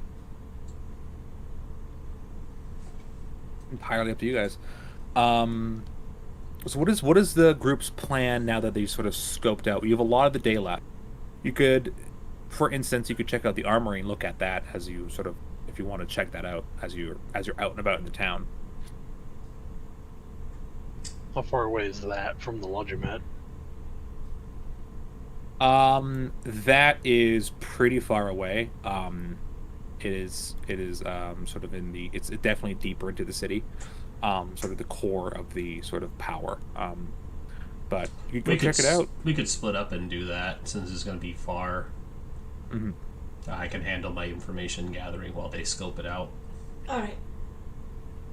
Sounds fair. I will meet back with you all later in the evening, hopefully. Drinks it is. Yes, don't get in any trouble while I'm away. I will certainly try not to. I will keep eye on her, Good. Excellent. knowing he's the overconfident asshole. Absolutely. You're a communist. You're a little overconfident. It's part of the ideology. So the two of you will split off together again. Hop on one of the sort of not the rail cars, the cable cars. Excuse me. And head deeper into the city. What is Saliath doing? Salathil is going Salathil. to. I will get it eventually. I'll write Yeah. it down. It's just Salathil. Salath. So she will probably head back to her apartment and actually make herself look a little more presentable for this. She's absolutely disgusted by the drow, but she is also a good operative, so she is going to do what she can to get this information, which does include having to entertain from time to time. And Oh my God! You weren't lying to me earlier today, were you? what's that? The thing you posted, it's a little not safe for work, but you know exactly what I'm talking Oh, about. then- You're gonna do it. Then yeah, probably. I don't even remember. He's gonna fuck Don't know the what Nazi. you're talking about, but probably. Oh yeah. He's gonna fuck the Nazi. I mean, it's gonna get her the information. That's what they do. You get information. That is historical. Some resistance fighters did have sex with Nazis, and then they shot them. And They're then they pretty murdered cool. them. They're pretty fucking cool. Look them up. Yeah. Isn't Julia Anyway. Child one of those too? Because it was Yes. like her, Christopher Lee, was it Ronald Dahl or something, and Ian Fleming. And Yep, there they are tons did. of. They did some crazy shit, man. The resistance movements, they're fucking cool. Anyways, we're getting off track. So you go to prepare for your date. They will arrive at the armory before that happens. So I'm gonna do their thing. Absolutely. As you sort of get ready. The two of you are on this cable car, and as you do, as you're sitting down, a soldier, one of the Underdark soldiers, hops on and sort of walks over to where you are, Grigori, and sort of stares at you expectantly. He kind of does that thing where he's staring down, looks up for a moment, then looks back down. Ahem. Yes. That is my seat. How empty is the cable car? It is not empty. It's quite full. Apologies. He will get up. Sure. He sits down. Sits down next to Tan, who sort of he politely acknowledges before the cable car trundles along.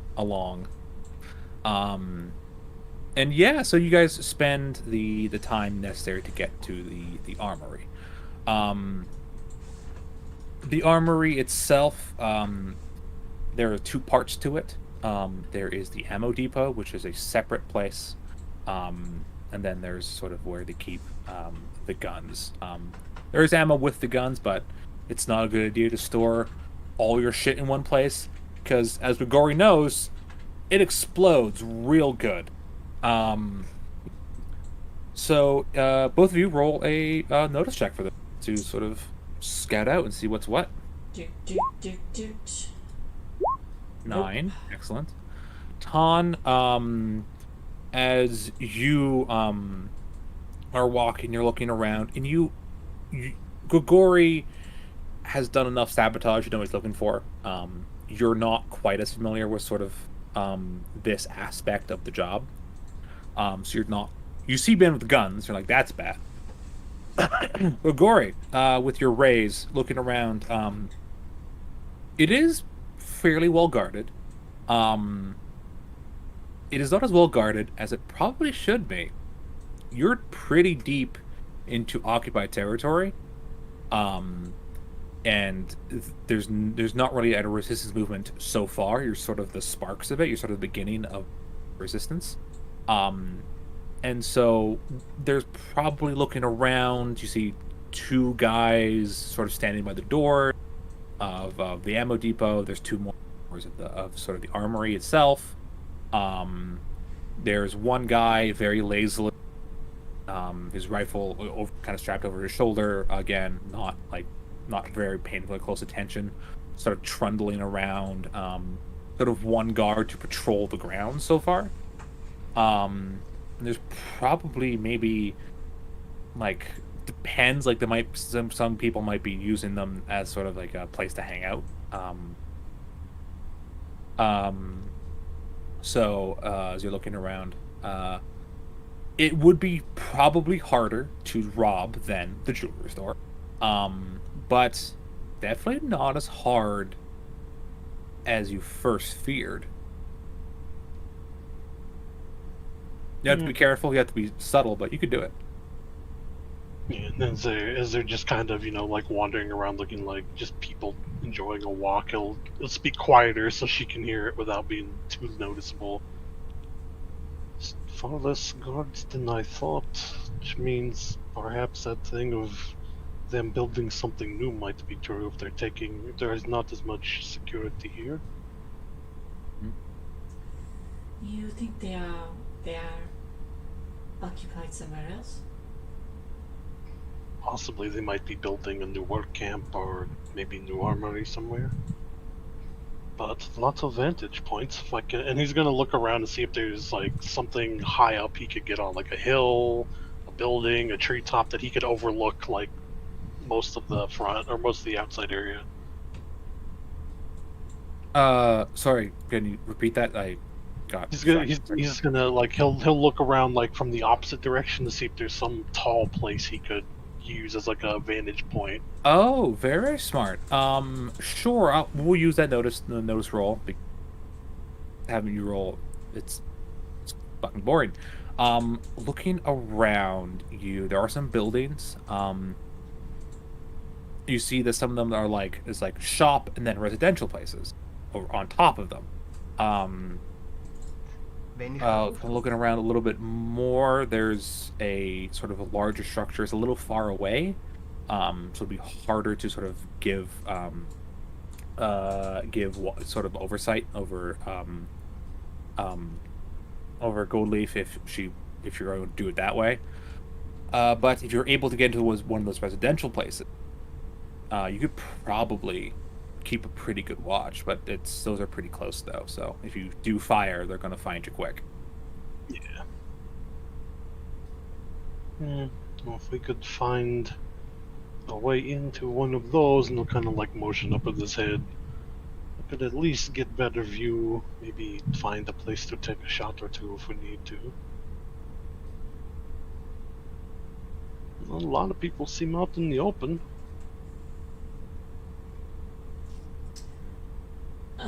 Ideally, I think it would be better if this went without anybody dying and them completely unaware. That's fair to well, if I could get into, well, you see that, and he'll kind of like, you know, do a thing and returns his head just for a moment to look at it. So if we can figure out the way in there, I could keep eyes on everything, because if these are just standard troops, they have patrol routes, patterns they keep up for, you know, order. They become very predictable, especially in between changing of guards. You are the expert. As you were watching this and sort of keeping an eye out, you do notice it's not one of the mechs, one of sort of the legged inventions the Drow have become so famous for. It is a normal truck. It's a large truck, a canvas cover. As it pulls in towards the gate that surrounds the armory. There's a gate. There's a fencing gate, obviously. The gate opens up as the truck pulls in, and begin to unload some stuff. Grigori will probably try to get them to keep their walk going. Like, there's no, you know, like, oh, hey, what's that? So they look obvious, but he's going to definitely be peeking while they walk. Sure. Looking in, this will be another notice roll. I'll say for this. Ton, you can do it as well. Ooh, well, success. You did it. Fuck yeah, Ton. Looking in, you're both kind of staring in, trying to see what's where and who's who. And yeah, you see a non-Drow driver get out, show papers as the guard kind of approaches. They're kind of hand on their gun, being like, read the thing. It's fine. Shoulders the rifle. As he begins to help the driver unload some stuff. Some crates, not all of it, and pulls out the gate in the back and goes and drives down an alley to get out.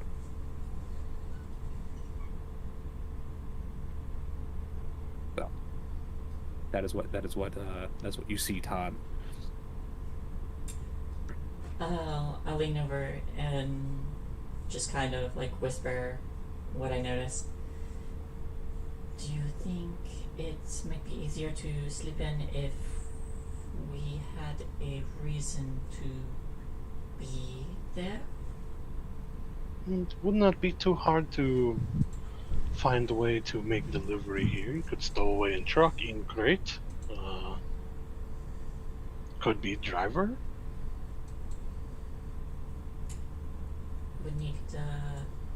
paperwork. Mm-hmm. Might not be easiest thing in the world to get, but Salazar probably could help with that.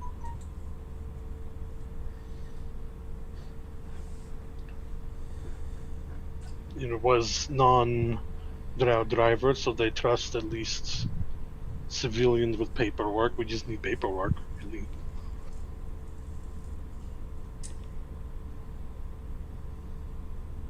Would, having worked at the hospital, would I be aware of like what delivery forms look like whenever we receive supplies? For that hospital under a different government, yeah. You're not sure if they're using the same framework. I do not know if they are using the same methods.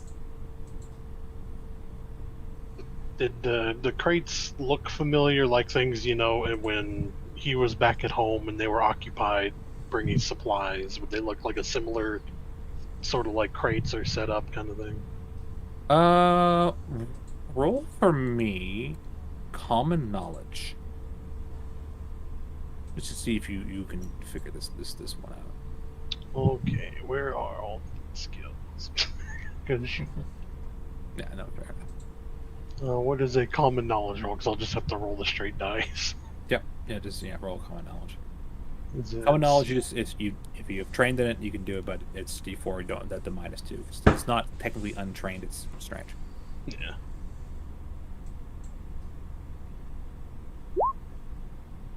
That's a no. Looking at it, you didn't really keep an eye on stuff like that. You were sort of forced along with a lot of the men of your village to do mining. So you didn't really see a lot of like military supplies brought in. So you don't recognize the symbols painted on the side. Yeah. Okay. Yeah. Well, if you could remember what they look like and describe them to her, maybe she knows. You so yeah, you kind of like we'll see if you can sort of describe what these are. So yeah, that is what you notice on your trip. There are some vantage points. One a little bit away, you'd be able to go there. Wouldn't be the best angle, but it would be harder to find you. So closer ones, great angles. But that window there. Also, trucks come in and out. They're civilian drivers. You see proper paperwork. And if you have the right one, they might help you load the guns you want to steal.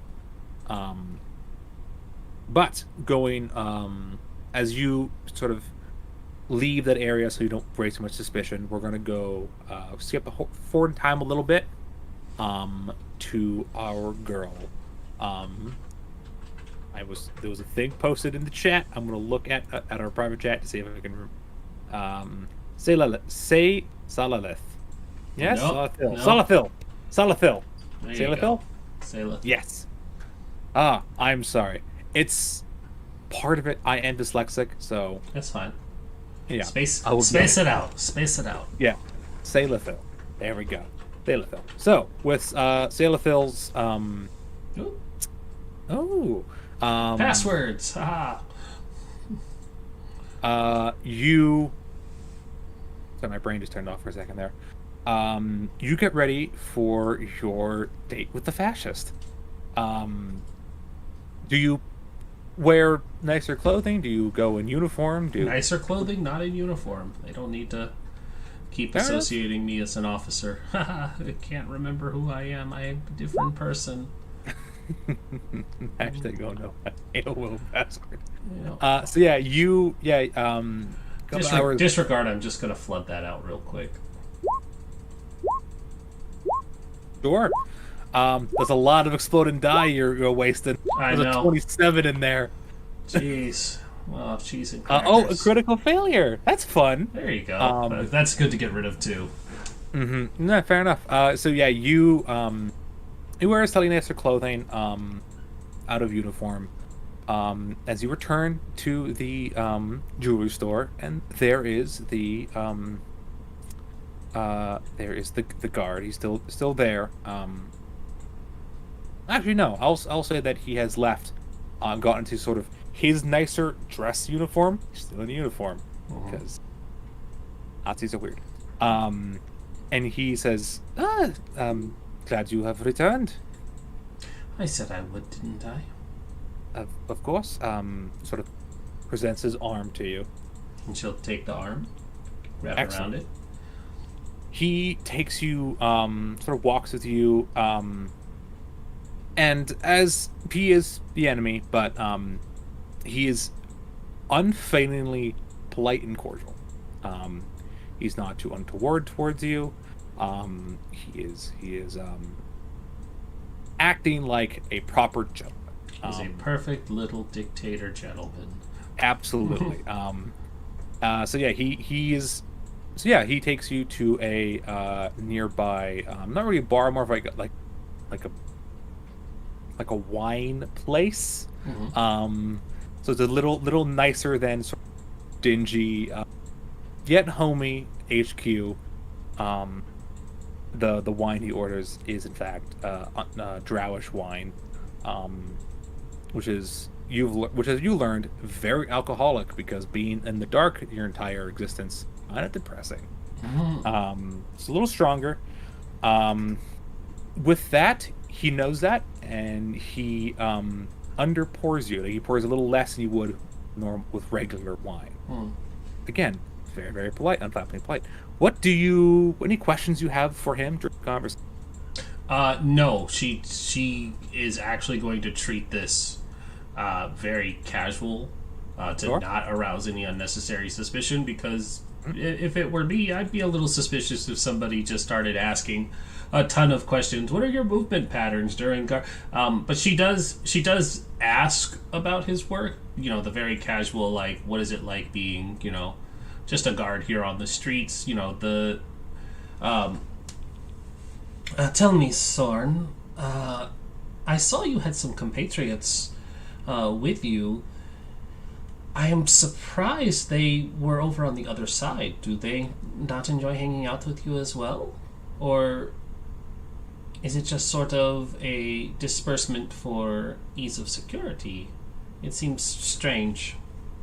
He kind of laughs at this sort of like kind of insult, but like good-natured ribbing. Yeah, it gave him in that It very much was the like, why don't these people like you? I like you, Sorn. You seem like a good guy.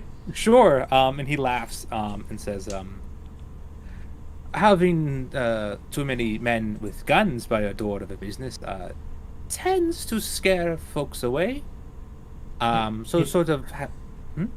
she was just going to go, it does? It's so strange. I would have felt more secure. Yes, unfortunately, the people of the city have not yet learned to trust in our guidance and security. Until that time, I am willing to ease their sensibilities. So they are your shadowy backup in case your strong presence is not enough for rabble-rousers. Yes, usually it is. We do take turns so that I'm not just always standing by the door. I am glad that today I was, however. Yes, it would seem so. Your other friends were much more boorish looking. I wouldn't have approached either of them. Oh, I'll have to tell them that. They're good men. However, long time away from home. We get bored, as you can imagine. Far from front lines, far from the cities of our glorious homeland. But the surface does grow on you. Indeed. Like a fine fungus, no? I would say a fine wine, but sure. I was making an Underdark joke. I'm aware. And he sort of lifts his glass to yours. Any other little things you want to try to sneak in there, or I think after a while she'll take over the pouring, and she will keep his portion generous. Okay. And I think that's when she'll kind of like start prying him for a little more information. Nothing Right. too obvious. When do you get off? When do you take lunch? Maybe I could bring you something to eat. That sort Sure, of thing. sure. She's always veiling her questions with that like friendliness of somebody who wants to continue pursuing this relationship. He's going to make a vigor roll. Mhm. That is a failure. Aha! So you start to pour, and he's like, it's fine. I'll have a couple drinks. It's fine. It's like it's casual. It'll be absolutely fine. And he gets a little more tipsy than he probably should. And you ask him like against his lunch. He tells you like, oh, 1 o'clock. He's like, oh, it generally like on like today, like longer days. You would know this actually. That there is a garrison here, it is stretched a little thin. Again, they don't feel the need to have a huge presence here. So a lot of the guards work longer shifts than they probably should. So a lot of them like will work from pretty early in the morning to sunset, sometimes sunrise to sunset. And so a lot of them will like take naps where they can because they're a little overworked. But as he's saying this, he's like, don't get me wrong, I am proud to serve. I am proud to serve the Empire. I am proud to serve our matron. It is absolutely fine. Sacrifice makes a man strong. Yes. Of course, yes, absolutely. So yeah, he's a little drunk, little bit drunker. He does share that usually two of the guys who do the guarding will leave during lunch, and one of the guys will stay, and then they'll bring him something. And be God, here's your food, you can go eat. So yeah. But after a little while, he starts telling war stories, being like when he like was on the front line, and saying like marching alongside the spider tracks, like sort of like these sort of bombastic, probably like 70% true, like a little bit thrown in here and there, just like yeah, like one of his friends shot a grenade out of the air, and saved his life, and like how he once like the commandant, like the general of the army. Yeah, It's like you're probably not true. She's like, I also served on the front. She's just kind of smiling and nodding, knowing that where the bullshit is. Yeah, you as a soldier, especially with sort of your special, which I don't want to reveal until you do. You're like, yeah, you fucking met the commandant, sure. But yeah, so he sort of brags to the pretty girl that he has that he has her attention of. Afterwards, he sort of like stops drinking, and says, "My head is a bit light. Well, we are allowed to indulge from time to time. But it's best to keep it, especially in the presence of a lady. It's best to keep it a little proper. Yes." Of course. Do you need an escort back to your barracks, Soren? He kind of like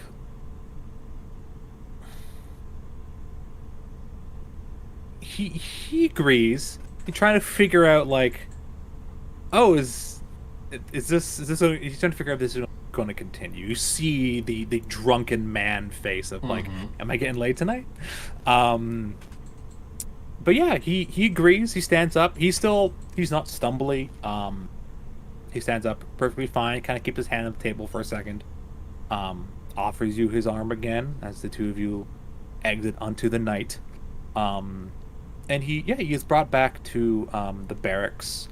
A lot of the barracks are converted homes. They just went in and be like, "This is our place now. Yeah, Get the fuck out." They seize the houses and stuff. There's a lot of houses, they are pretty cramped, but with the sort of lower presence, nicer for these guys. And he's sort of explaining this, like it's like normally barracks are like shoulder to shoulder. Most of the time, if you're quick and lucky, you can probably get a private room. I imagine tonight is not one of those nights, though, Sorn. I did have He a kinda lovely looks- time, though. He looks a little defeated, but he's like, you know what? I shot my shot. It was a good night. He sort of stops in front of the home and says, Salith, it was a lovely evening, and if you are so inclined, I would love to have another with as soon as you are willing. I will be seeing you very soon, no doubt, Sorn. I have to bring you lunch after all, and I have a piece of jewelry to pick up soon. So you will Oh. be seeing me again. He sort of takes off his hat, sort of presses to his chest, and says, I will count the moments until we meet again. And she'll put on her best smile and move up onto her toes and kiss his cheek. He sort of beams a little brighter, puts the hat back on, and sort of adjusts sort of bashfully and says, well, I have a little bit of wine to sleep off, and I'm sure eager to return home as well. And with that, she'll depart. Sure. And He when sort she's of- oh, sorry. go When she's well out of like sight of the area, she is going to wipe her lips in disgust. Sure, he kind of like watches you like for a second, like wistfully. Yeah, this is pretty great. Then goes inside, and you're just like, oh god. You know, she's like, oh, I had to touch him, and just just We're very, like- very cold, and just like, ugh, I had to do that. We are going to take a break there, playing for about 2 hours. Yeah, about hour 45, yeah. Yeah, so we're going to take a quick break here, everyone. Stick around. I hope you're having fun, because I am. I'm figuring it out. Doing pretty I had good, to- y'all. I had to watch a YouTube video how the dice work in this game like 2 hours earlier because I had no idea. Oh, like Savage Worlds is wild because basically it is like you roll a 4 or better and that's it, and it's like that's it. Why is everything else so complicated? It's like you just need a 4. Don't worry And about it's it. weirdly hard to get successes sometimes. You'll Uh-huh. see it later. Like sometimes, like a 4 is like hard to get. Anyways, it's been lovely. We're gonna take a quick break. We'll come back. Oh, pretty no soon. longer the Crafta sponsored break here. Let me turn that off. I mean, it might still be sponsored by Oh Crafta, no, but Crafta is expanding. yeah. So Oh no, everybody, it's in the other world. everybody, stick around. We'll be back in about 5 minutes. Oh boy. Yeah. Hope everyone's having fun. Heck yeah. All right, I'm gonna get some water because my throat is starting to hurt.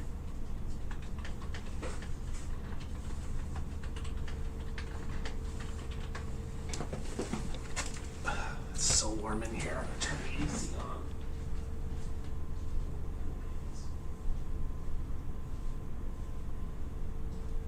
I had to kiss that fascist.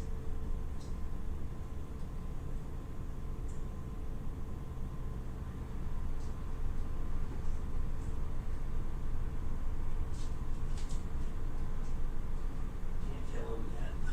I need him alive. He still has a use. You're just banished. What? You're just banished. No, she didn't sleep with him. Disgusting fascist.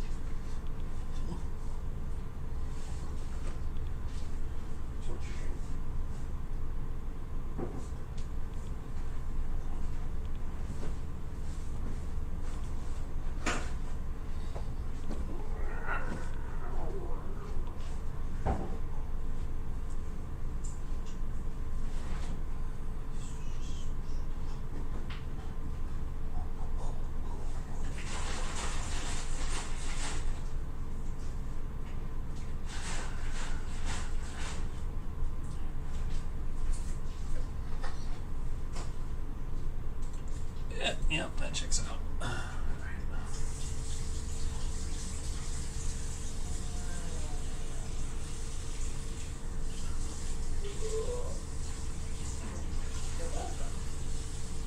Some alcohol. Because we are Nazis. I'm Nazis.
I have chips.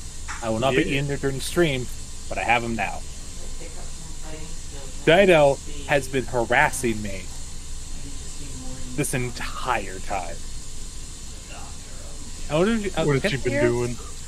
She's just been fucking poking fun at me.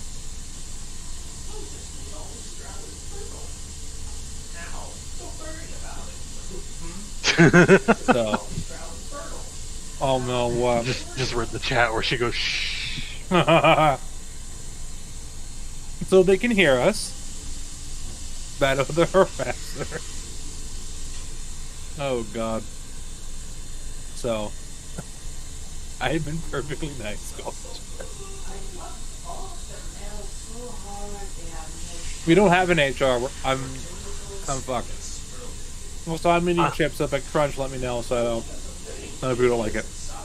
Jokes on everybody. I am HR. Oh wow. Yeah, this program from HR. I don't think if we do, they've been lacking in their. Let's be fair. My HR playbook is to just refer you to the Not Safe for Work channel if you have any problems. Go to the porn channel. without a mask. And Yeah, if it works, it her works. body went up to her. Yes, like if he had like approached us, I did that. It just like handed him one of the spare masks there. I'm not harassing you, Dido. Not letting him. That's not how this works. We get to tell them they need to put on a mask and get out. Yeah, I wish we could do that. I mean, it's a federal mandate, and we are federal officers. We are actually able to enforce it. Before, they were like, you can't do anything about it. But then Biden was like, nah, people need to do something about it. And so now we're like, we have to, we can offer them a spare mask too. But it really is you don't have a mask. You're not going to go put one on? Go stand over there. Why? Because you're not coming through here. It's like you need to figure out how you're going to put on a mask, but you're not coming in without it. They're like, you can't do that. It's like, as a matter of fact, fucker, we can. It's like you're right. I can't stop you from getting on that plane. What I can stop you from doing is getting through this checkpoint. And in order to get on that plane, you have to get through this checkpoint. So I can stop you from getting on that plane. Well, I can't stop him from getting on that plane. If he doesn't reach the plane, that is not anybody's fault. It's like you never reached the plane, so you weren't stopped from getting on the plane. You didn't get anywhere close to the plane. You fucked it up for yourself, asshole.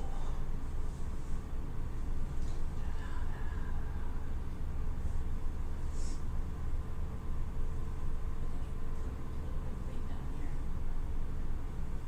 Worried about that earlier too. I see it a little bit. Is that what you said yourself last time? Last time we were there. Let's go over there.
Yeah. Oh, okay. Because I wasn't been out of it. you looked like right at me. You mumbled something cute, and then you snuggled in real close, and I was just like, "Pet." You were just like, "Keep pet." I remember that much. It's kind of vague, but I don't remember you playing a game. Yeah, I had my, because I was laying facing towards you, and I had my phone out playing a game, and I was just laying there until I got tired, and then you got up, and then you rolled back, and then you scooted in, and I was like, okay, I can do both. I must have been too tired to register it. That's okay. It was cute. I'm sure the AC down in the apartment is not cooling off fast enough.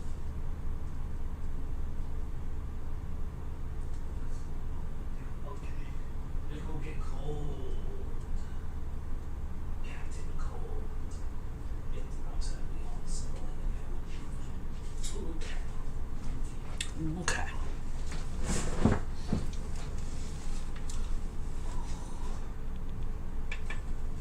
Hua hua hua. Hello, everyone. Hello. Just before we go back Diesel. playing the game, how long have you guys have until we should stop? Before I just went until Rin said stop. Normally we just do 3 hours, so it's whatever you're comfortable with. So we've been playing for how long? I could do another hour. Sure. Unless something big happens, it might go a little bit longer. We'll see where sort of the momentum of the story is when we get to that point. So yeah, I'm ready to go live whenever you are. All right, I'm going to turn us back from the away, and we'll be good to continue. Whoop. Hello, here we are. It's our faces. Hello, everyone. We are back to play some more Diesel Dragons. To return to Celeste, or Celeste. Return to the city to, I will say, the morning. You all returned to your homes, whatever those may be. Probably like common houses. Not the best sort of accommodations for the doctor and the sniper. Salith, you would have nicer accommodations. Nicer, like you would be given a small apartment essentially. Nicer is in air quotes, yeah. Nicer is in air quotes, yeah. But you have it's private. You're by yourself, but it's quite small. So you can all reconvene in the morning, back at the HQ. Unless some of you guys want to do between whenever I skipped ahead in time, everything you want to do in that, just interrupt me. I will stop what I'm doing. I'll handle we'll go through your thing. So you all return back to the Black Cat Cauldron Inn. There is no soldiers in, and Francois easily lets you into the underground. Head down to your small little base with your first, with your sort of preliminary recon. You're starting to imagine, like, maybe we could get, like, cot in here, like a bed in here, put it somewhere so we can, like, hide out in here if we need to. Maybe we get some, nicer furniture instead of crates, and, a chair that Gregory found and fixed up. But yeah, you all sit down to share your information, and we can, unless you want to go through it, we can sort of say that you have shared the information that you found at the armory, the like guards, trucks going in and out, and at the you're all there for the recon of the stores. So. Well, I do have a jacket to pick up today. And you have a jacket to pick up today. Yes, you don't want to be without that for very long. You'll catch your death of cold. Do you think I should pick it up before or after? Well, you won't have or to pay. during. I could distract them. I was going to say, you won't have to pay for it after.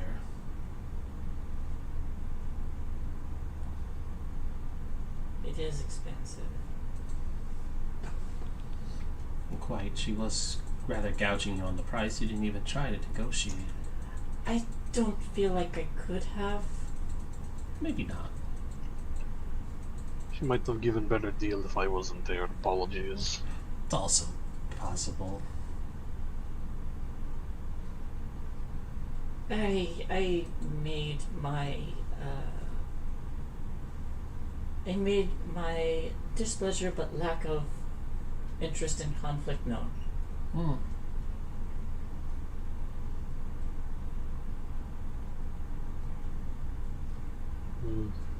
So now we just have to think of best way of getting in and out. Yes, now we wait. So, what is the group's plan? You guys are going to the laundromat first. That was your plan. Yes, it sounds like we're hitting the laundromat. Sure.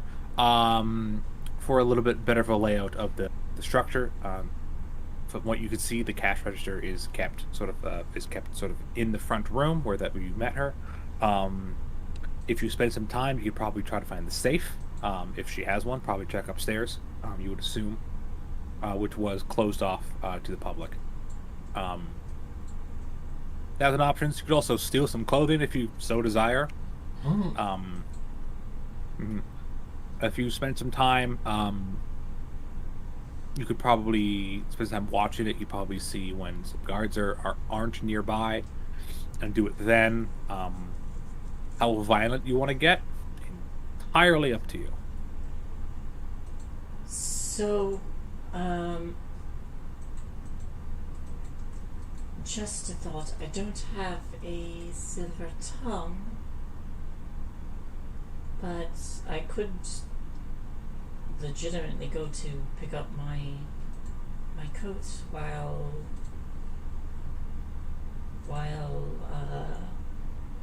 you two take on the place and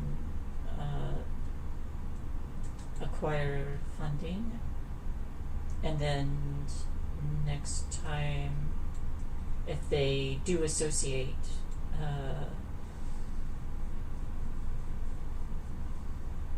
conflict at the jewelry store with conflict at the laundromat, then it would give our group a bit of an alibi.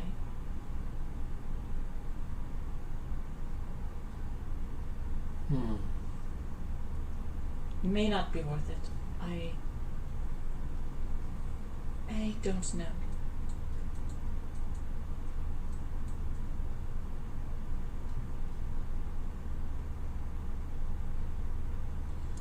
Would we be able to recruit anybody else to help us with this? I know we were looking to have enough people by the time we storm the armory, but for right now, maybe an extra hand or two wouldn't be so bad.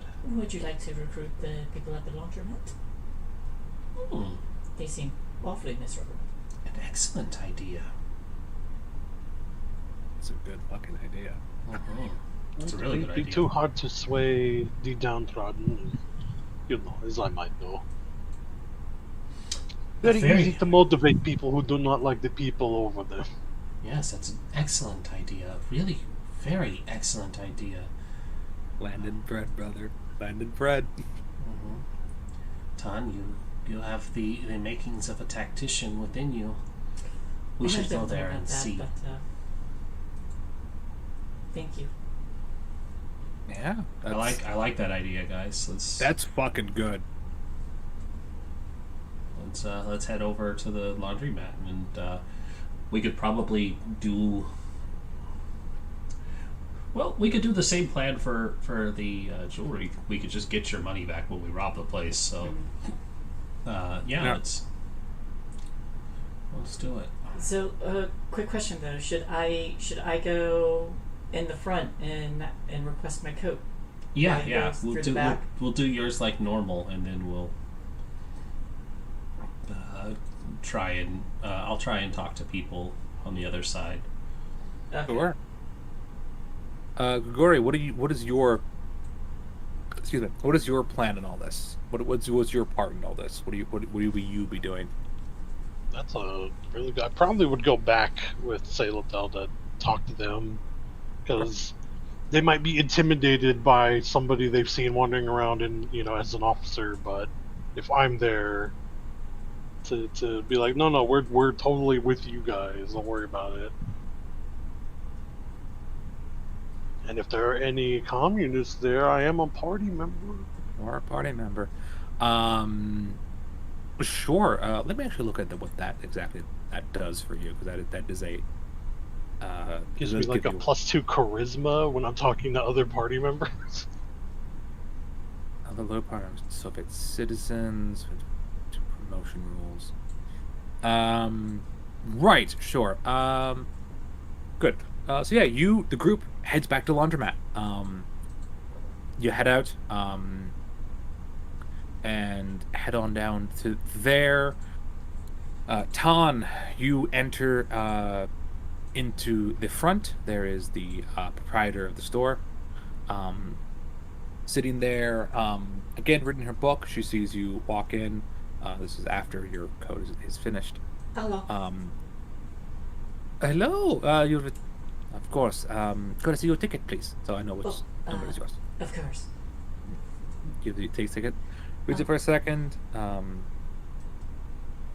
Yes, you say something? Is I just for future business, I understand the price here is just a little bit higher than it used to be. Is it Yes. is it going to just to stay that way, or is there any way that I could get like a loyal customer discount in the future?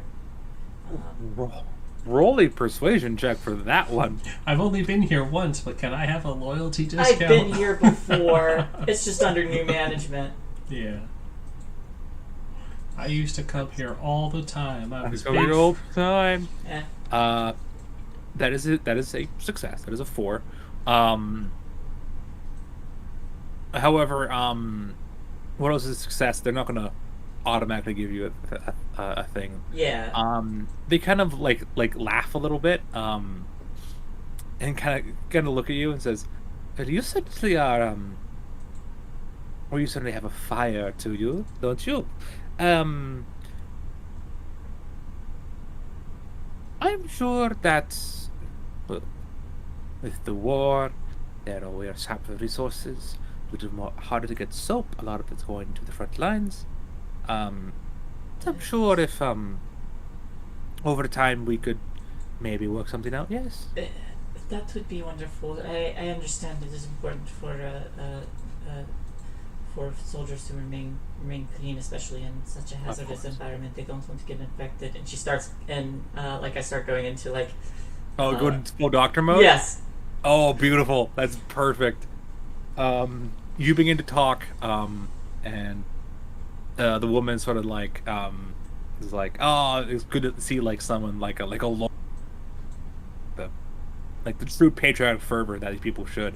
Mhm. And as she's talking to you, one of her workers comes out and absent-minded take it. Says, retrieve this for the young lady, and it's a gnome again. He takes it. He's like, all right, and then heads back in.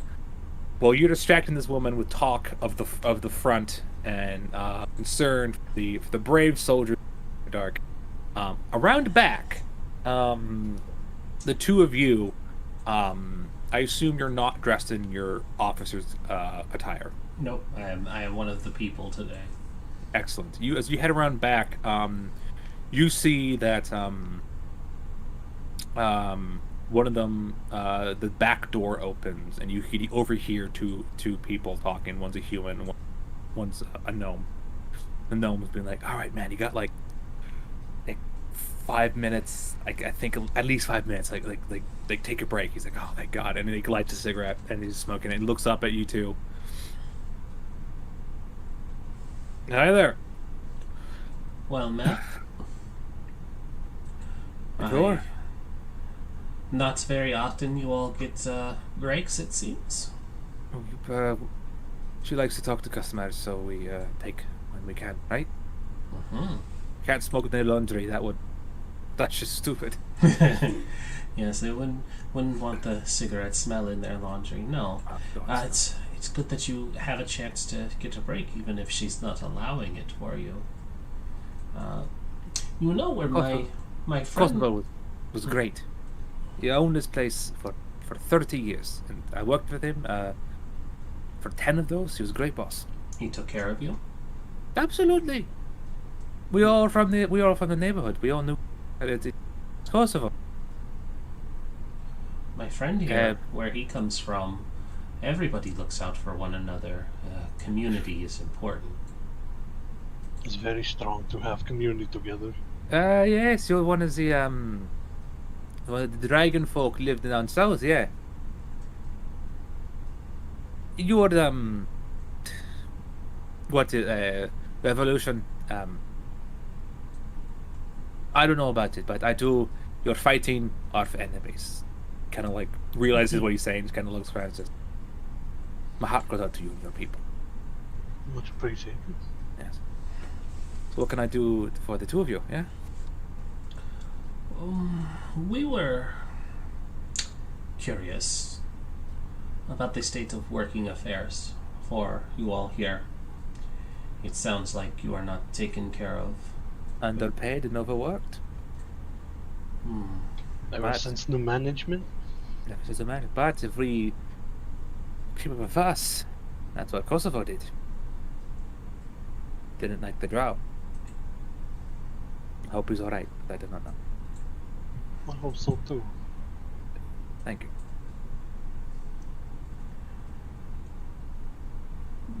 I have a little time. We will not take up most of it. Please enjoy your smokes. If something were to happen here at the laundromat, Yes. that would lead to potentially new management. Do you think anybody here would be upset? Besides the owner, of course.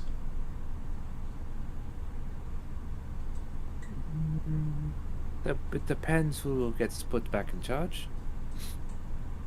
But it can't be worse than her, and if I see her go, fuck that bitch. What if I could assure that she would no longer be in the picture? Well, roll persuasion check. Yeah. He's getting into some criminal activity. Yeah, I kind of Kind of am. figuring around it. He was like, "I'm gonna leave this alone." You seem cool. Yeah, you don't have to do much. Just leave the back door unlocked. Just leave the back door unlocked. Yeah. That's a That's 7 still. Yeah. He kind of looks at you and says, "I'm not getting in the way of someone coming in and underpaid, overworked. Kosovo was owning. That would take a bullet for him, but I would swing a bat at a man's head. Not for her. It's I don't think any of us understandable. would get- Yes, but for her, none of us would get in the way. I don't think. We're not- Sounds good. Would be shame if back doors say left unlocked for later. Of course, we're not saying you have to do anything other than making sure that accidents could happen. You could do one Let's way out, say- maybe. Yeah, let's say that's perhaps he looks at the cigarette, kind of like throws in the ground, steps on it. Let's say that perhaps this back door is unlocked. Not our fault. We're tired, overworked, underpaid. Exactly. Just trying to get home to family. Of course. The Yes, forgot key or something, and whoops, you know, happens all the time, right? real shame. Yeah. Does the You owner might. have an apartment above the establishment? She does. Just saw as that happens. Yes. Good. That's very good information. Well, I have to get back to work, or else. We don't want to get you in trouble. Of course. Indeed. Interesting talking to you. But of course, back to work. Back to work. Yes. And he opens the door, goes back in. Tan, you're in the front. Have you stuck to doctor mode, or what are you like? Are you getting into some like weird disease stuff that's a little like, oh, that's what medical professionals deal with, or That's what. Like- What official? What like are you getting a little like technical? like a little technical. It's just like, oh, like the medical profession is fucking. Are you getting to like that? Like some No. of that stuff? Okay. No, I'll try. I probably like start to and then catch myself and like tone it down a bit. Mhm. And this probably very much became a thing. Like oh, she mentioned the soldiers in the front not line like need the soap and disinfectant and stuff, and it's like, oh, I didn't think of that. Oh. Yeah, and like, oh yeah, maybe this, like talking about like, oh, they might get. Mhm. Don't know what that is. Like it's bad, but like it's like keep clean. It's keep- really she's bad. like- You don't want it. And she was like, oh, okay. And she's like, and she appreciates your sort of like interest within her soldiers. You're probably talking about like the Cognite soldiers or the People's Republic soldiers. Like I hope their boots are dry. Mhm. But yeah, you have an interesting conversation. And as you sort of keep an eye out, kind of look outside, you see your friends back at the house.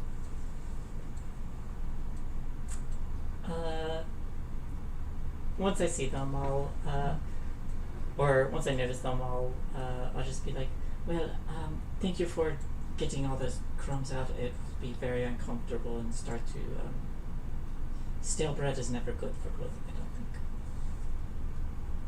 I find that stale bread is, yes, it's not very good. Well, happy to come by. You're very. It's good to see a like proper patriotic and educated young person. Oh, you flatter me. Thank you. Yeah. Of course. She sort of like kind of like half bows as you leave with your coat back. I assume it's like oh, I do not know what they're called. Sort of like a pea coat kind of thing, like sort of one of those. I have a vision. I do not know what they're called. Sort of like the flare, sort of more flared coats. That's my brain. I could be doing wrong. Character.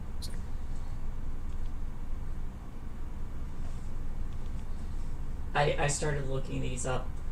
Probably, yes. Yes, it is. Cool. Yes. I like yeah, it. it's- It is. Excellent. Yeah. These longer pea coats, sort of a more of a feminine cut. As you leave the establishment, your friends are there. And they inform you that the back door is going to be left open, and there might be a bit of a break-in. Okay. How does my coat look? Less bready. It's a little less bready. Maybe I'll just take it off every time we do bread and soup. I'm sure bread bowls existed already. I'm sure some. Anyways, doesn't matter. Never bread and jacket, kids. Never Invented by the Romans. bread and jacket. The official stance of Party Web Games: don't attack the cops with bread bowls. Never bread and jacket. Bread bowls, I think, started by the Romans. Yeah, it Probably. Seems likely. That seems like a thing they'd do. Seems like an efficient thing they would do. Yeah, they weren't dumb. They weren't smart. They weren't dumb. They had a communal ass sponge. They weren't smart. Definitely not smart. Anyways, anything else you guys want to do before you rob this woman? Laugh under my breath to myself at some point during the day. Laugh maniacally. Just no, I can't think of anything. Sure.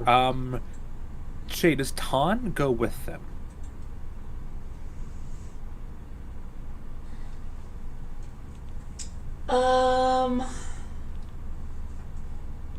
Does Ton have some kind of face cover? I'm sure it's a good Like, especially if you're a medic, you might have a face mask. Oh fuck, a gas mask. You might actually. I probably get a few of those for all of us, and I am not wearing that coat there. Absolutely. I'm sure you probably have a change. All have change. Yep. And I Um, definitely put on some gloves so that my hands can't be recognized either. Sure, yeah, sure. Here's a question. I just a thought I had. Saleth, Mm-hmm. does she wear her old uniform? I think for this, yes. Okay, it felt right. You know, Yeah, for any of those gotta make a statement moments, yes. yeah. Where the old colors, yeah. And the old colors of Foster, by the way, are blue. Sort of a blue uniform. While the Overdark is our black uniforms. It's sort of a lighter blue. It's French blue, French military blue. So yeah, you have your old uniform. Well, you guys wait till after dark, I assume. Yes. Sure. You know that there is a curfew. It's not directly after sunset, but there's about an hour and a half after sunset. If you don't have a proper pass, you have to be inside. So you guys will have to deal with that. So you all sneak over, sort of just before and wait for the sun to set, to get dark. You watch as the workers leave. That one guy that you spoke to last, you notice, doesn't lock the door. He sort of closes it, kind of stands there for a second, lights a cigarette, so it takes a moment, walks away. But that door is unlocked. Cue the Metal Gear music. Go to Metal Gear. As he walks away, like in the darkness in the alley, you just see three people in gas masks go boop, boop, boop. Yeah. you kind of like go over like a fence or hide behind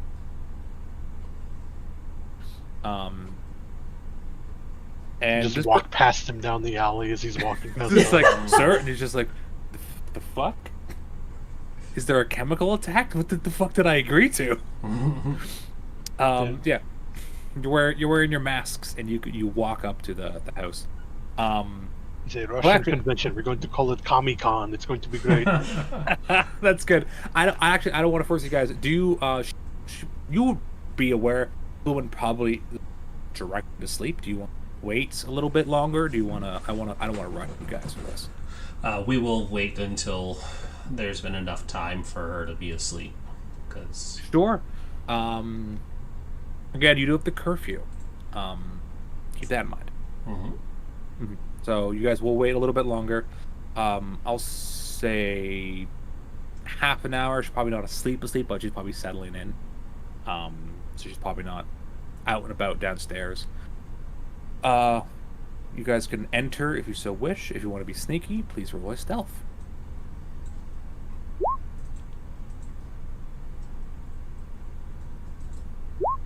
oh no, Oh no! it had to end at some point. What does re-rolling do? Oh yeah, I want to spend a. Do we have bennies in this one? Sure. Yes, you do. You had two bennies. They're not like Deadlands. You can use them to re-roll. Let's hit the critical failure, which is one wild die and your die. Or you can use it to soak damage. So you can spend a benny. You have two per session. I mentioned that earlier. I kind of glossed over it. My bad. But yeah, you have two per session. Okay. So you can use. I'm gonna definitely reroll. Yeah, this seems important. Yep. Well, that is. Oh. Would you Well- like to borrow my dice, comrades? Let's see. Stealth success, and then success from Saliath. However, good to know. This is a group check. This is not an Yay! individual Thank check. goodness. This is a group check. She would not be expecting you, so she's not going to roll a notice. You walk in. I just hit my toe. I'm like, ah. And just before you say that sound, Grigori's hand kind of goes over your mouth. Okay. As you sneak in, and there are, if you want to steal some clothes, there are some clothes you can steal. Look for only high fashion clothes. They're super expensive. Probably won't find out a lot of high fashion, but you do find it's like dressier clothing. It's a little, it's not as like, not in a proper high fashion right now, but they're nice. Like if you wear them, people won't bat an eye if you're in a official place. Good. good for potential outfit later to get into. Does place. Grigori steal a suit? Oh, he is taking a really nice one. Cool. You go over. The issue is that you're Dragonborn, and you're a big lad with tail, and also your legs are shaped different, so you have to like look around. But you do find a suit with a little bit of tailoring would fit you. It's Does that thing where it's really nice, and then he just rolls it up to put it in his bag, so he's Yeah, just like you gets just- completely wrinkled and shit out of it. you're a dirty fucking commie. You just like roll it up, stuff it in your bag, like it's good to go. Like you have to iron that shit out. You can later. But you Okay, now you is- stole a poor man's suit. He's not. It's not Porterman's suit. It's our suit. It's fine. It's every old man's suit. That's not how communism works. Yes, it is. It is now. It is. It is now. If I take it, it's mine. Anyways, so you. Okay, so is there the door that she would use to go up to her apartment? Is it just like one of those old things where you see it where it's like a door you go in, and then you go upstairs to the second floor? You're in sort of the back room where the laundry is. You see these large walls. See some drying racks, stuff like that. You have to enter the sort of the main foyer, and there was a door with a sign hung on it that said private. So you assume that's probably where the upstairs is. I'm going to look for a chair to try to use eventually to block that door off in case she hears us, so she Yeah. can't come in. There is a chair in the lobby that she sits on behind her desk, and her desk is there. And you look behind, and there is the cash register. It's probably the cash register is behind the. And he'll go, "While you guys take care of that, I'll make sure she cannot sneak up on us." Oh God. So like brace the door with the chair. Okay, so you brace the door. Sure. There is the cash register. What is your plan to do with it? It's big. It's heavy. Probably locked. Yep. Just in Boy, case. if only Rez was here, he could pick this lock with his sneak character. Yeah. Just in case, I am going to cast another detect Arcana. Sure. You guys have a Ooh. detect Arcana. No arcane locks. This person doesn't appear. Yeah, there's no arcane locks. It's a small grocer. Needing small laundry. Again, no arcane defenses. Do you need any lockpicks? The register will need to be opened. See if there are any what's it? Hidden drawer might have key in it. Spare one. Good idea. Also, I'll keep an eye out for hidden safe. This. Let me notice, look. Is there an notice. investigation? Anything else we can find? This would be a notice roll. Okay. Yeah, I'm looking. It's an investigation roll. I might add that skill in later. Hey, it's Yeah. 4. It's a success. Yeah. Looking around, there's no hidden safe in the lobby. Makes sense. You don't find a secondary key anywhere around here.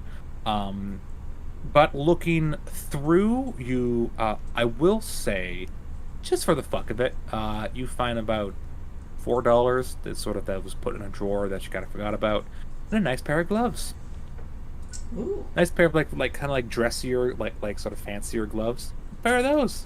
Well, I got my money back with interest and some nice gloves. Yeah, fuck it. She's a Nazi. Take her shit. Yep. I am never going to wear these gloves though in public. But for myself, these are mine. It's a personal victory. Yes. Do you guys want to go upstairs? Yes. Sure. You unblock the door, open the door slowly. I will have everyone make. Yeah, make another stealth check. You guys have sort of stopped. You did a thing. Trying to creep upstairs. Ah, Jesus Christ. Failure. That's a success. I'm gonna use my other Benny. Oh, for fuck's sake. Failure. Oh, Hey, that's the raise. Yes, thank you. Thank you, That's not a Chevy. raise. Sorry. No, that is a exploding die. That's not a raise, but that is a success. So that is a full success. Suddenly you stub your toe. You're like about to say something, and then Tan's hand goes. it's just like every time an elf shouts, like, Yeah. Grigori, you're like, I thought elves are supposed to be. It's fine. It's be stealthy, like woodland. As I almost tripped over my damn tail going up the stairs. look, trees are fine, but these weird buildings. Mhm. Ugh, No, stone, Grigori, disgusting. Grigori, you succeeded. You had that's a 4. So I don't know, but just barely. So he's like, oh yeah. I You're, like, take sneaking up too much room in here. So you head upstairs. It's a very narrow hallway. If you've ever been in type of thing, is very narrow hallways with sort of these very like the siding, like the what's that called? The things up at the bottom of the wall, the piece of floor. Trim. It's very sort of like classic trim sort of thing with these old like skinny like doorknobs. And there's one directly in front of you down the hallway, and there's 2 on your right and 1 on to your yeah. I want their. You can do a notice roll if you want to. Yeah, I want to narrow this down. Sure. As would I. That's a success. What the fuck? And There that you go. that's a 14. That is Thank you, success with 2 Grigori. raises.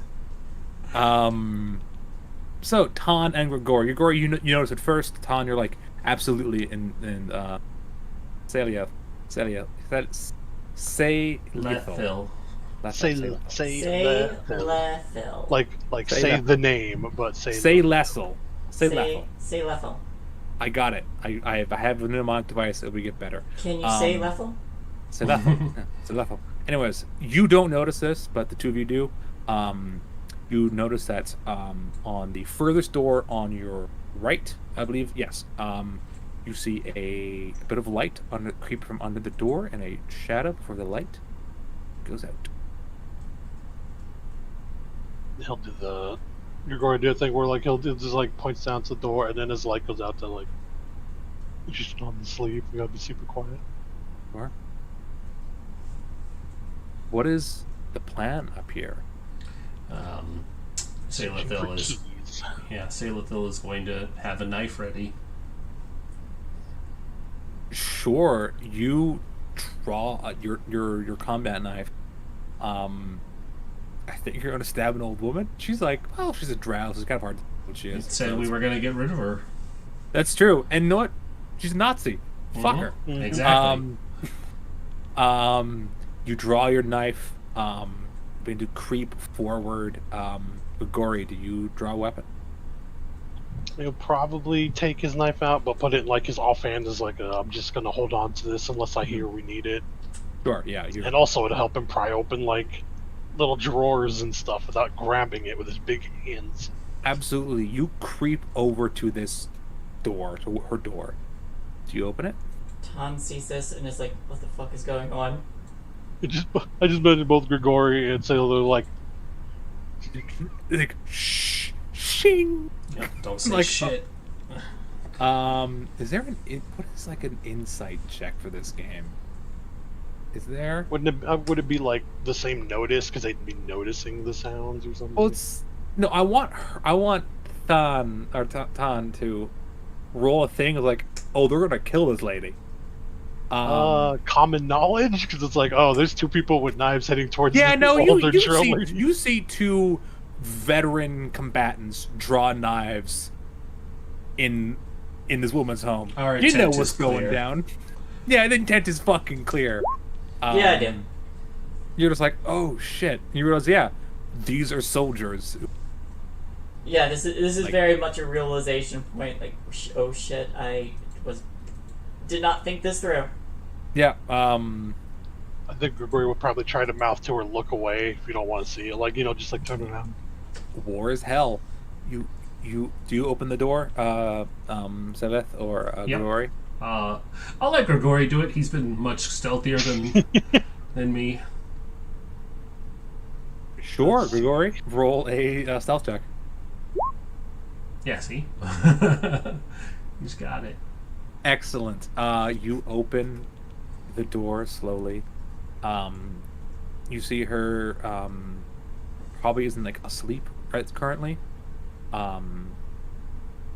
But does not notice you open the door. It's dark in the hallway.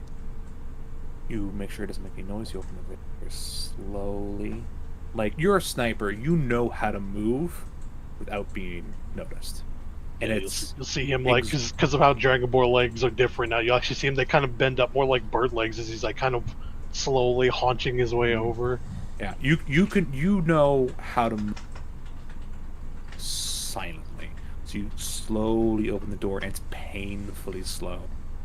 You enter the room. Sailithil, you can enter after him. Use the same thing. He did a stealth check or something else. There's this woman. What is she currently doing? She is on her side, probably trying to fall asleep. Facing, Away from me. like, away from me? Okay. Yes, currently, yeah. Sailithil will take out her Fostral issued combat knife, and she's gonna approach.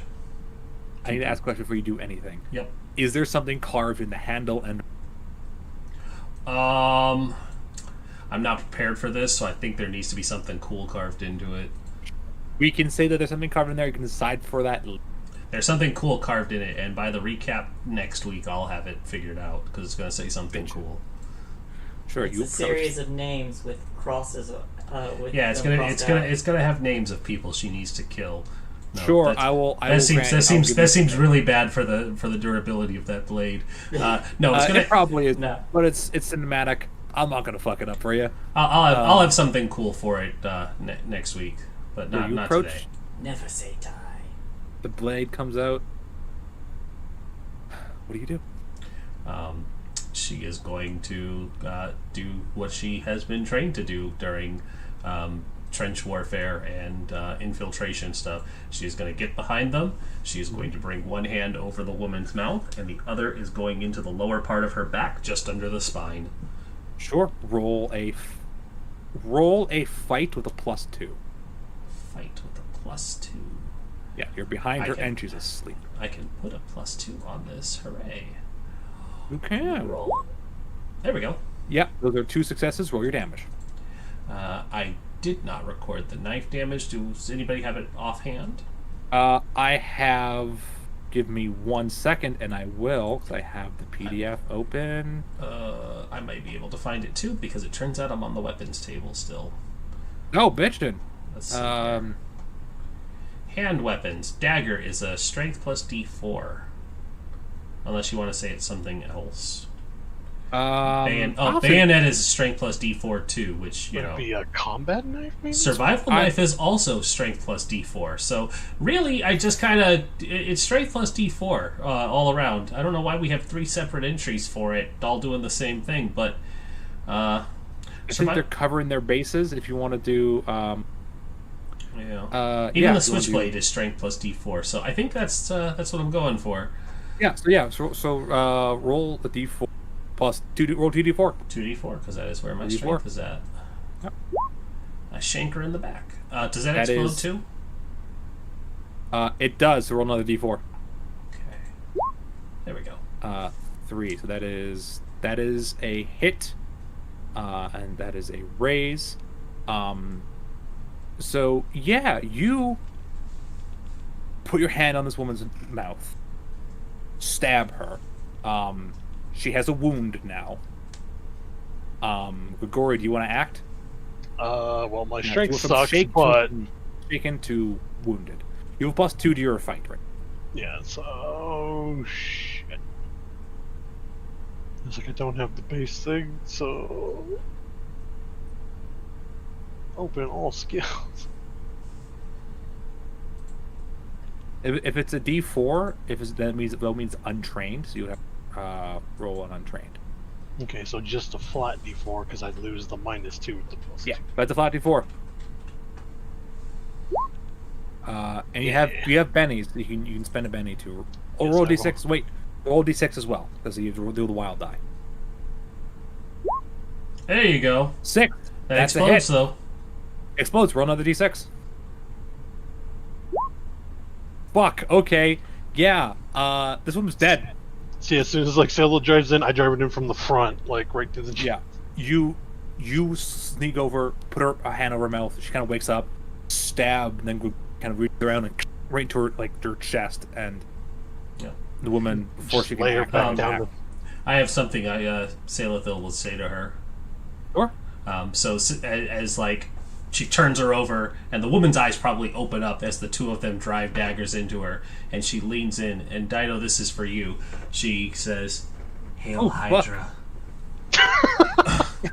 because the Frostall mythological beast is now a Hydra. So I'm gonna go ahead and make that canon. Sure. Yeah. All And right. that'll be what's written on the blade Your too. audience. Yeah. Yeah. Sure. I'll throw that in there. There was a. So Yeah. she just says "Hail Hydra" as she stabs the woman.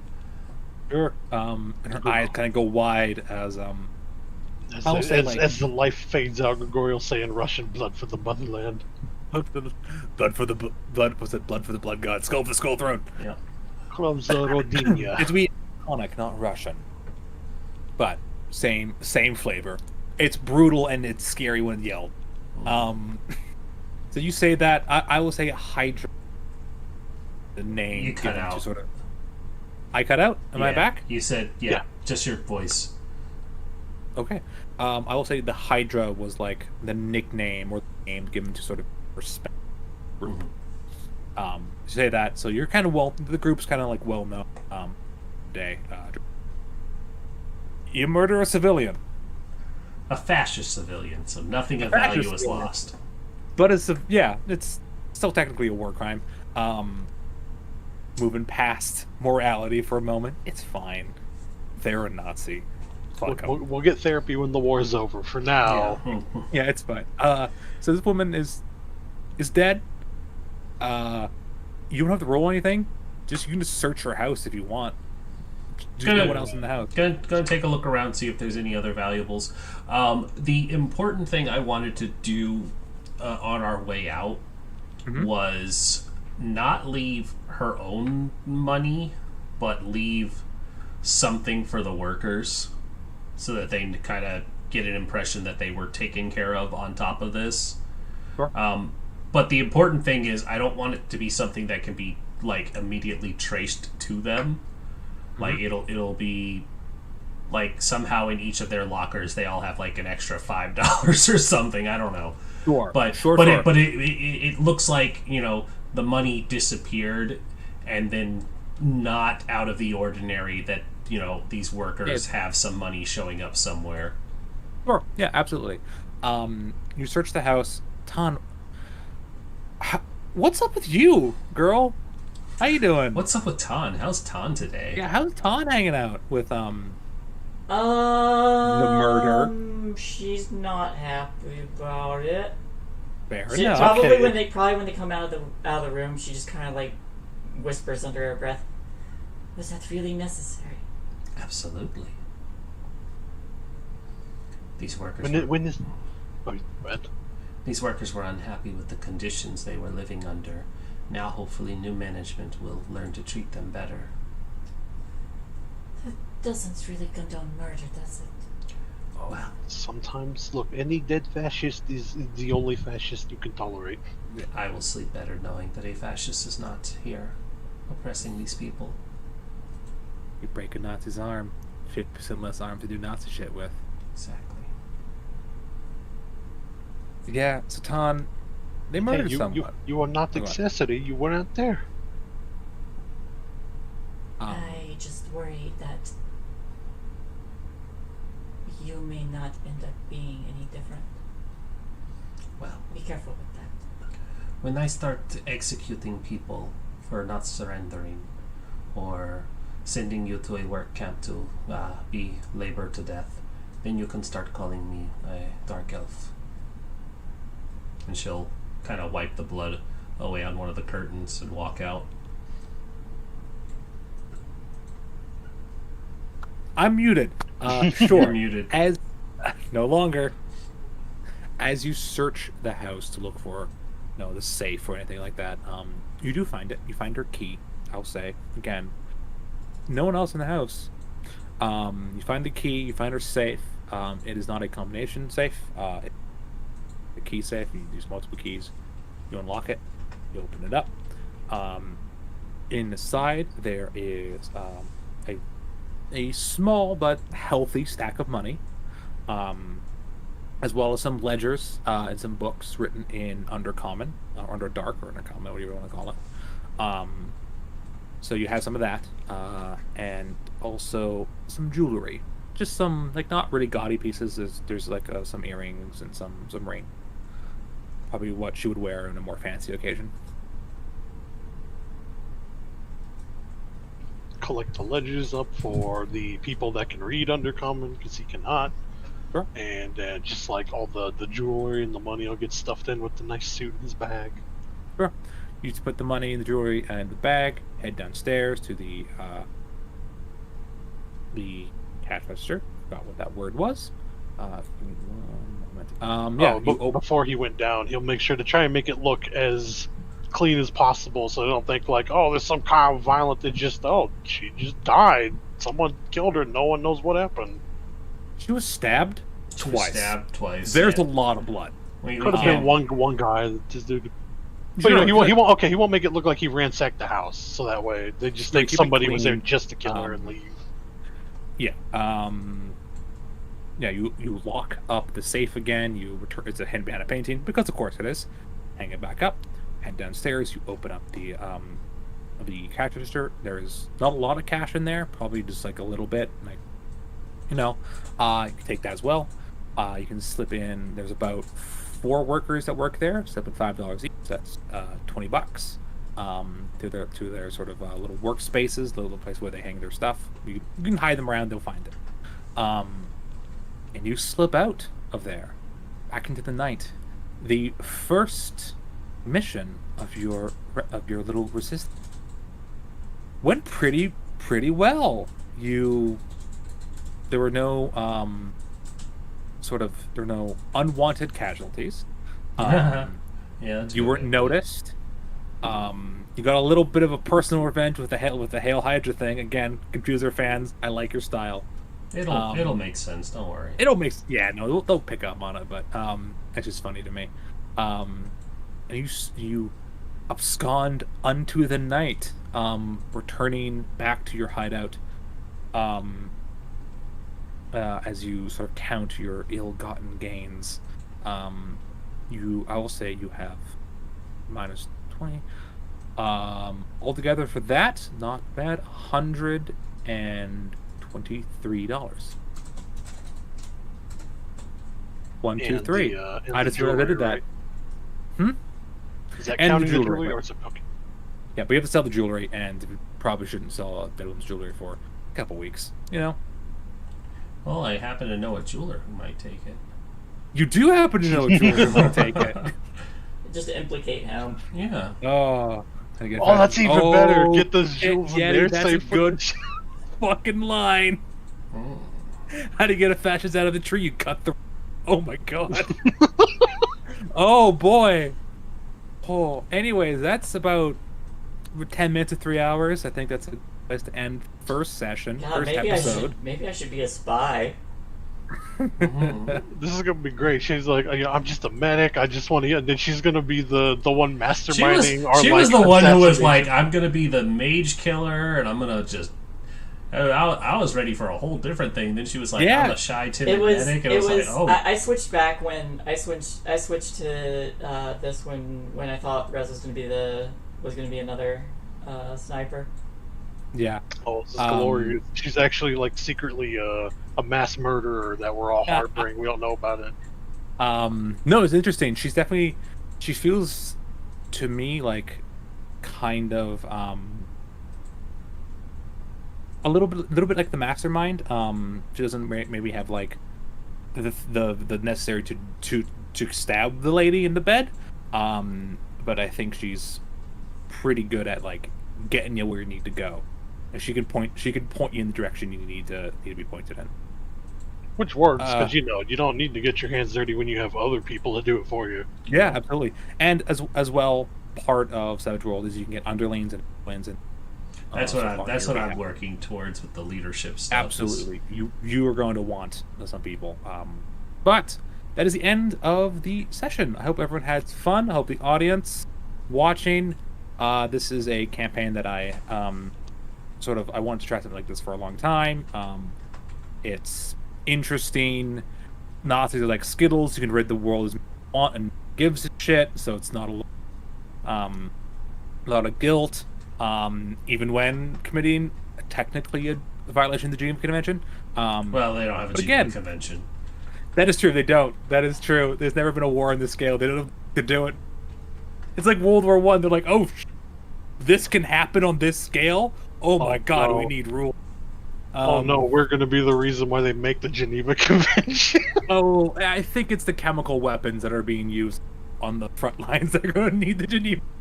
So when we find them in the supply depot, They probably don't have don't have gas weapons in here, but they do have submachine guns if you want. Anyways, goodbye, and I guess hail fucking Hydra. Hail Hydra.